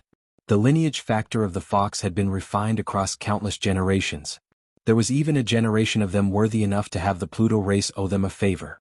This simply wasn't the kind of lineage factor technique that could be so easily simplified, especially not by the likes of the people of the four great families in the Dream Pavilion. What was important wasn't a modification of the lineage factors technique, but rather that the formation could be powered by external items, one, and secondly, whereas in the past he would have to first filter what information came from the items he was assimilating through himself, and then pass it on to the target, now the filtering and passing on process became one and the same, lowering the energy requirements by a large factor. In order to use assimilate, Lionel's lineage factor had to break down a target into its component force arts, making them easily digestible, binding them with his dream force, and using said dream force as a binder to his body, thus altering his talent or that of his souls for a short while. Breathe worked on this principle by taking it a step further, sacrificing some of the immediate strength in exchange for more permanence. The two worked together like a pair of peas in the pod, but the more troublesome the target, the more difficult it was. Doing it to himself was the easiest, although he couldn't use breathe on himself as he was a living being. Doing it to his souls was an extra layer of difficulty. Doing it to a living entity like little Tali with its own thoughts and will, it was an even more difficult task. Ultimately, this formation would be what allowed it, but the true core to it all. Anastasia, I need your help. Of course you do. At least you said something and didn't just expect me to act. It seems you've woken up a little bit. I am a mighty world spirit, you know, more mighty than you know. Lionel shook his head. Now wasn't the time for showing off, but luckily Anastasia had already gotten to work. At that moment, a large amount of vital force surged forward, being converted to dream force through Anastasia's means, and then being filtered right into the formation. The star that had just split to reveal the beautiful monstrosity within became the fuel through which Anastasia worked. That was right. From the very beginning, as early as Lionel could remember, Anastasia had had an ability he didn't quite understand until just now. It was an ability that could only be described as one of a god's. To be able to freely turn a force of one kind into any other you cared to. At that moment, the slumbering infinity beast felt its strength being whittled away. But it had been asleep for too long, and its mind was groggy and unresponsive. In the end, it took this as a sign that it was still tired, not realizing that its life was being devoured by another.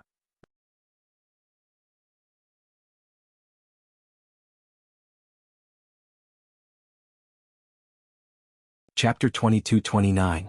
Published at 12th of October 2023 5:52 and 9 seconds AM. Chapter 22-29. If audio player doesn't work, press stop then play button again. Chapter 22-29. A better pairing? What Lionel didn't know was that this infinity beast was more than just tired, it was old and worn. For a creature to be so beautiful and yet so close to the end of its lifespan, was probably something a human like Lionel who was destined to grow old and wrinkled could never truly understand. It was tired of life, tired of existence. Maybe it was fully aware of what was happening and simply couldn't be bothered to care anymore. That was all it had done in its life. Care? And it cared too much. It wasn't like the void beast that destroyed all things because it was, in fact, all things. It was all forces, all beings, and as such it understood all forces. All beings. Its sympathy was boundless, but this was like a curse, one that ate away at its very being and suffocated it for all that it was worth. Marred by this beauty, no one had ever seen its true self, that hidden interior awashed with darkness and suppressed by its own care and concern. In its final moments, it exhaled a breath of relief. Someone else would have to hold on to its burdens from now on. It was no longer its cross to bear. Lionel began to fall from the skies, the infinity beast's body having vanished into a clump of silver he held onto. He couldn't fly at all in this dense den of force arts, because even though the entire vital star had vanished, the runes that had once colored its surface were only released from their shackles, unleashing onto the world a wide range of changes that made an eighth-dimensional world's pressure feel like child's play. However, Lionel couldn't focus on the fact that he was falling right now because it wasn't the time to. He still needed Anastasia's help to cast breathe. Even now, Lionel didn't know what kind of beast he had just killed, nor the kind of weight that had been on its shoulders. When he had looked at the void beast, although he had reacted indifferently, he had still felt that mighty pressure coming from even its corpse. He couldn't imagine what that beast would have looked like if it had been alive. Knowing that, how could he know that this creature that he felt nothing from could possibly be its counterpart? When looking at the infinity beast, he felt that it was somewhat forgettable aside from its gorgeous exterior. As though he had never seen its true self. Due to this, the only thing he was focused on at the moment was making sure that the impermanence of assimilate didn't ruin little Tali's chances. Of course, he was also worried about little Tali turning on him, and the best way to deal with that was to use the excess energy that little Tali would have now and turn it into the little guy's future potential instead.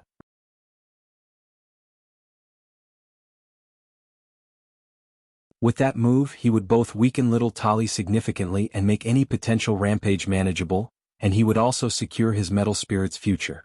It was a win-win situation, so he acted immediately. This time little Tali didn't resist. Lionel could sense a faint bit of the little one's intention to devour the power itself, but it immediately realized that it simply had no ability to and left matters in Lionel's hands. Lionel almost laughed when he sensed this, one because this was the most complex thought that he had ever heard come from little Tali, so he was certain that the maturing process had gone well, and two because this little guy was exceptionally greedy. While he didn't know what kind of beast that beautiful creature had been, he was certain that it was at least beyond the level of the ancestors of this world. So, the fact that it could be so strong and yet not dealt with by the regulator, made Lionel feel that just maybe, it might be closer to the entity of the void race than not. Whatever the truth was, Tolliver was truly too greedy thinking that he could devour something like that on his own after only just entering the sixth dimension. Anastasia helped Lionel with the force conversion once again. Luckily, this burden was much lower because much of the energy came from the residual force of the Infinity Beast itself. So, even though the vital star was gone, there was plenty left to deal with this situation. Boom. Lionel crashed to the ground and coughed out a mouthful of blood. It had been a long while since he had been worried about gravity of all things, but looking at little Tali, he grinned, feeling that it was worth it. In truth, he had been a bit worried. That beast didn't look like it had metal attributes, and Lionel had learned long ago that more abilities wasn't as good as abilities that coincided with your current path. For example, with the silver tablet, he had been able to steal the ability indexes of others for a long while, but he never had. That was because he knew that he could very easily cripple himself doing so. But looking at little Tali, it seemed that he had worried too much. He didn't know why, but he felt that little Tali had reached a level he couldn't imagine, a level that reminded him of those two god races he had just seen. Despite being of the sixth dimension, the pressure the little one gave him was suffocating. Little Tali was still that same adorable little silver blob, but within that silver there were densely packed runes of white gold that looked like the ancient markings of a long-forgotten temple. Lionel looked up toward the floating and fading force art runes in the twinkling skies and immediately sat upright. He had to study these as much as he could before they faded away completely. Comprehending them himself was far better than just assimilating them, that way he wouldn't have to worry about anything else. In his focus, he forgot about Tolliver's changes for a moment.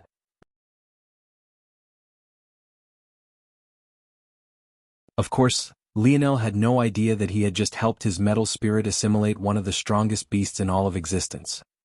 What better pairing could there be for a crafter's partner than the beast of creation itself?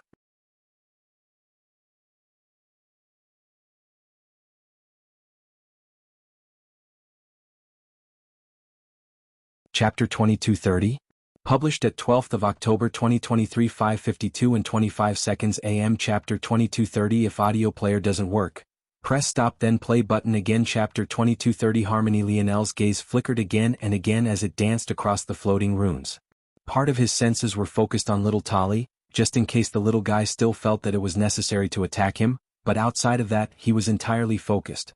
Right now, his vital star force was the weakest of his force most probably. Even his void star force was able to keep up because he could use it as a reflection of his scarlet star force. It hadn't even stepped out of the unfurled state in, and that was quite pathetic. If his vital star force was at the same level as his spear force, for example, just the strength of the lowest level of his star fusion technique would be hundreds of times more powerful, and by extension his divine armors would be as well. Honestly, even that might still be an underestimation. The potential of star fusion was probably beyond what he knew it to be now that he could subtly feel its connection with dimensional cleanse. They could feed into one another and he could use it to strengthen himself far more with dimensional cleanse as a foundation. That said, the importance of vital star force was beyond just this alone. If Lionel was correct about the true purpose of dimensional cleanse, then it along with his dream force would be the foundation upon which he brought his body beyond its current level and shed past the original weakness of the human race. This was more important for Lionel now than it ever had been, especially since he had learned who his supposed grandmother was. Someone had messed with his uncle. This was one of the few things he was able to recall from his experience as his enlightened self. It was also possible that someone had messed with him as well, though he wasn't certain. What he did know was that the reason he was only able to spend such a short amount of time in that enlightened state was for one reason only. His body could handle the strength of his soul. This made sense because he was a human. What didn't make sense was how such a soul was born into such a weak body in the first place, and the answer to that question was exactly why he felt that someone had potentially messed with him just like they had his uncle. Thinking back to how his father had also placed some sort of seal on him, Lionel felt that this matter likely still wasn't as simple as he thought. But he didn't want to waste time asking the dictionary questions now. There would always be time for that. His only goal right now was to increase the state of his vital star force. His body shook and his eyes blazed with a blue light that calmed quickly. First layer, he mumbled to himself before focusing once again instantaneously. His mind split countless ways, analyzing each one of the rules one by one, splicing them together and forming a complete picture. The more he did this, the more the back of his mind rumbled with a certain thought. This feeling, wasn't it similar to his current mage core? Those branches, those leaves, each one adorned with a partial rune, separate and yet whole. It was quite a fascinating feeling. Second layer. Lionel's progress sped up as an auspicious air formed around him. Dimensional cleanse was actively aiding him in comprehending faster and faster, and in a reverse sort of scenario from what he had expected, comprehending seemed to get easier rather than harder. Then it clicked. While he was analyzing all of these runes one by one and piecing together the ones that made sense, he was also discarding many of them at the same time. The ones that he discarded didn't just vanish from his memory, they were recycled and then used again when it made sense. Recycled and then used again. The words reminded Lionel of nature, of how the death of one being could easily become the fuel for another, a fertilizer of the earth. A fertilizer that could grow plant life, sustain wildlife, to give trees life. Within Lionel's ethereal glabella, an ancient tree with rainbow-colored leaves stood at the center of it all, looking as though it held up both the skies and the 10 stars that surrounded it. It was gorgeous and looked like a being that existed beyond imperfection, beyond stain and impurity. A gentle wind blew by and its leaves lifted, rustling. This common feature of nature came with a gorgeous sound, a resonance that could enlighten Buddha and force devils to turn over a new leaf. Beautiful in its bearing, simple in its grace, peaceful in its presence. Lionel's own hair seemed to rise up and the complex force arts of dimensional cleanse began to grow as well. For as long as he could remember, the natural force art that he had formed at the 6th dimensional layer of dimensional cleanse had been buried within the soil. It didn't seem to matter to him as where it was hardly relevant. Until now. The magic system of Camelot and dimensional cleanse seemed to fuse into a single being.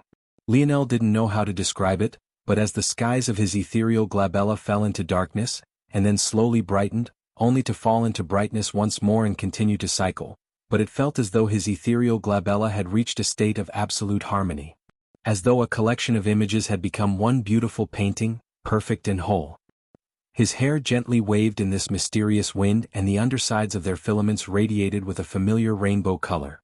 The speed of his deduction became even faster and he slid into the 3rd layer, and then soon the 4th. By the time the last of the sparkling runes had vanished, he stood at the quasi-impetus state, his body thrumming in harmony.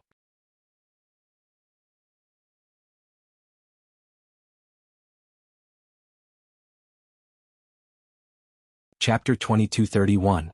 Published at 12th of October 2023 5:52 and 25 seconds AM. Chapter 2231. If audio player doesn't work, press stop then play button again. Chapter 2231. Bad taste. Lionel opened his eyes slowly and exhaled. His strength hadn't improved in a tangible way as he was still in Tier 1. But if one was to say that his power was the same, they would be sorely mistaken. In fact, he felt that staying at Tier 1 was the far better decision as well. If he could, he might even choose to return to the 6th dimension. He had been too hasty in progressing. The more powerful you were in terms of tiers, the more difficult the hurdle to clear was if you wanted to improve your forces. Lionel could also feel that within dimensional cleanse, the best state for him to improve his body the most would have been in the 6th dimension as well. While he could still feel large progress in the 7th, he felt that he would have gained even more had he been weaker. There was no use in regretting it, but it was something that he kept in mind for the future. It would be a harder path, but he could still reach the end. He also couldn't help but note that the creator of dimensional cleanse hadn't given him the 8th dimension layer or the 9th dimensional layer. The meaning behind this was obvious.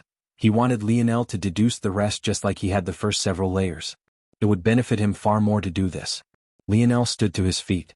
To his surprise, little Tali reacted, squirming up his arm and spreading across his hand, wrist, and up his shoulder and even part of his chest. He coated Lionel like a sleeve, turning his left arm into a gorgeous pattern of silver and white gold. A slight smile spread across Lionel's face. He could feel that the little guy was trying to say sorry. It seemed that it was still forming more and more complex thoughts. He felt like a parent watching his little toddler grow up. After a while, his expression grew more serious and his gaze became cold. He could feel the forces singing around him, so he also knew that this world was going to collapse soon. The unfortunate part was that he didn't know how to go back. He had to actively enter this space by clearing the puzzle, but when you were sent out, it was automatic. There obviously wasn't the same clear process. He had to figure something else out. Suddenly, he felt movement from little Tali. The little guy was just messing around, feeling happy that Lionel didn't blame it. But the movement and the strong connection between the two of them made Lionel suddenly realize something. I'm thinking faster, but my dream force didn't increase. The only explanation. Little Tali was acting like something akin to an innate node, but this time for his dream force. Lionel's eyes widened, and he suddenly remembered something. That was right, one of the paths for metal spirits was related to crafting stamina and helping their partner to be able to craft for longer periods of time. But this felt like it was beyond that. Lionel subconsciously felt that it wasn't just crafting stamina that little Tali could help with, but there was a noted improvement to all of his forces. Though not as exaggerated as improving an entire stage, this was surprising. Lionel knew that helping little Tali break through like this would give him access to all of the spirit's paths, but what he didn't expect was that the power would be so immediate. Taking this path was supposed to be like making your metal spirit a jack of all, and master of none. But for Lionel to be able to feel this change so intimately, it felt more like little Tali was already a master of all. It could only be that beast, that's the only explanation. Lionel shook his head. He had to think about this less and more about how to survive. The obvious answer was to reverse the chemical structure he had used to get here, but that was stupid. He knew it was, so he didn't even try it. He didn't even know what reverse would mean in this context. What surface would he use to reverse the chemical structure? Up and down? Left, right? Across all planes? He didn't even know. The truth was that returning would likely have its own unique chemical structure, one that he wasn't strong enough to even begin deducing. There had to be something else. Lionel's gaze flickered again and again. How to return home, how to return. Suddenly, Lionel's left arm raised into the air on its own and tapped. Little Tali did a small happy dance in his mind as though it had done something great, and Lionel's brows raised. Well, even if he leads me into the middle of a black hole, I might be able to live a few more seconds. Lionel jumped into the portal, but to his astonishment he stood right where he had left, right beside El Ryan, and the latter even seemed to still be talking. I'm not sure why you did that. Quartz has an interesting structure, yes, but it's ultimately still a third-dimensional material without any force to speak of. It's only useful here because the target is Earth itself. El Ryan trailed off, looking at Lionel for the first time since he began his payback. He could feel just how different Lionel was, and when he looked at the silvery white gold sleeve on his left arm, his pupils constricted. From his words, it was clear that El Ryan was most definitely not a crafter. But he was still a Pluto. He knew the aura of an infinity beast when he saw it. No, it was more accurate to say that those of his family line would. Even weaker Pluto, though still far beyond the human race, wouldn't recognize what they were seeing. That was because the infinity beast was the rarest creature in all of existence. But how did Lionel change in the blink of an eye? And that quartz crystal? Wasn't it just in his hand? Where had it gone? You. Lionel gave the boy a glance. At this point, that was all he could be bothered to see him as. Your Pluto race is quite strong, right? Then you should probably be able to understand what's supposed to happen in this zone. How about you tell me? Elryan's brow shot up. He almost subconsciously answered as though he owed Lionel a response. This sort of feeling shouldn't come from a human. And why did him saying the Pluto race was powerful leave such a bad taste in his mouth? Of course you could not tell me. But then I'd make repaying this favor of yours impossible, Lionel said with a bright smile. How embarrassing would it be if the mighty Pluto race couldn't repay their benefactors? Elryan's expression darkened.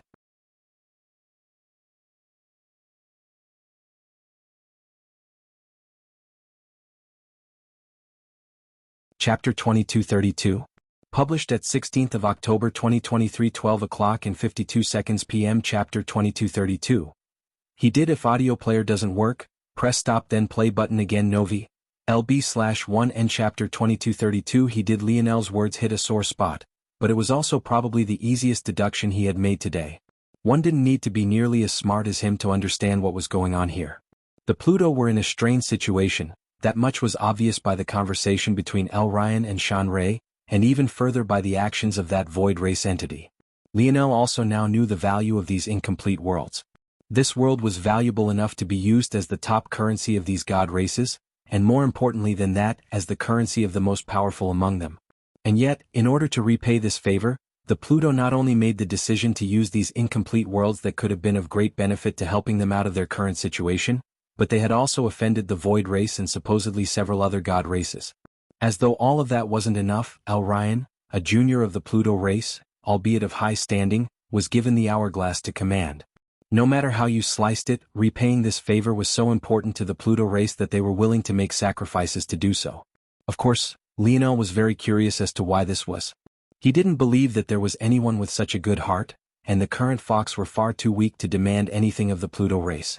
In fact, Lionel believed that they had never been even remotely strong enough, and it was instead a unique set of circumstances that allowed them to have the ability to cash in such a favor to begin with.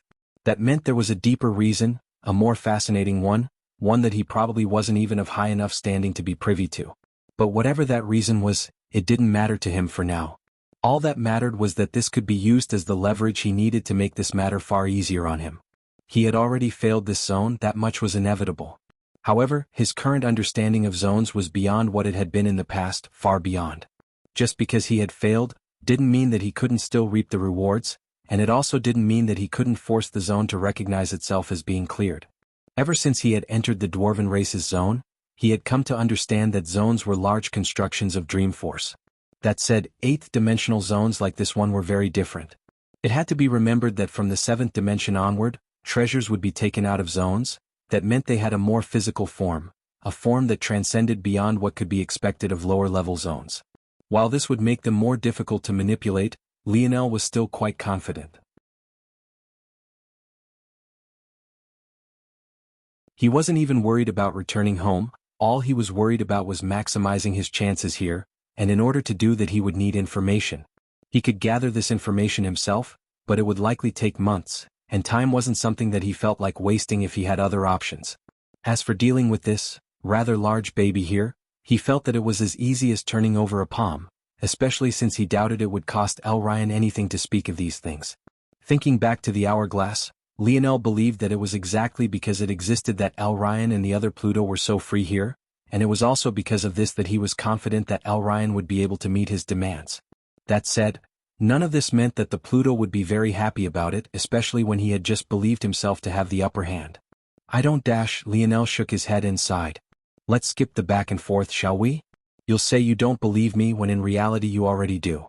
Then you'll ask me to prove myself, which I inevitably want. And then you'll take action and do something to piss me off, and then I'll do the thing you claimed I couldn't that you already believed I could, and then we'll both be unhappy. So how about instead I just say, sorry for my rudeness, oh great Pluto.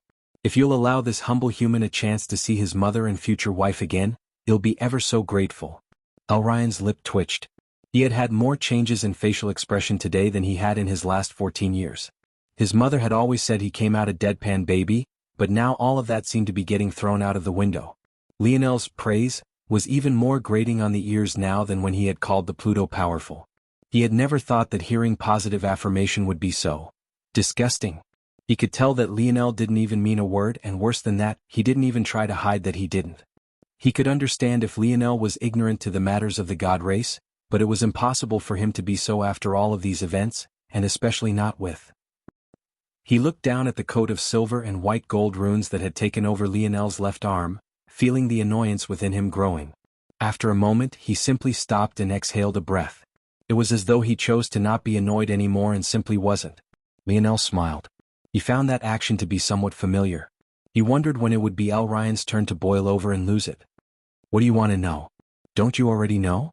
This zone, what is it, what's its purpose, which other bodies were taken over by the 2 other entries, and how can I get the most out of it? L. Ryan's expression flickered for a moment, But then he took out the hourglass once more. The seconds ticked by and Lionel remained silent. He didn't seem to be impatient in the slightest. He was quite confident that L. Ryan would answer. And then he did. You're tuning in to the Han Lee's Wuxia Chronicles YouTube channel. We're so grateful for your support, and don't forget to subscribe to join us on this incredible journey through captivating stories. Your generosity through donations truly makes a world of difference, as it's the primary source of revenue that allows me to expand and enhance this channel for you. Thank you from the bottom of my heart for being a part of this adventure.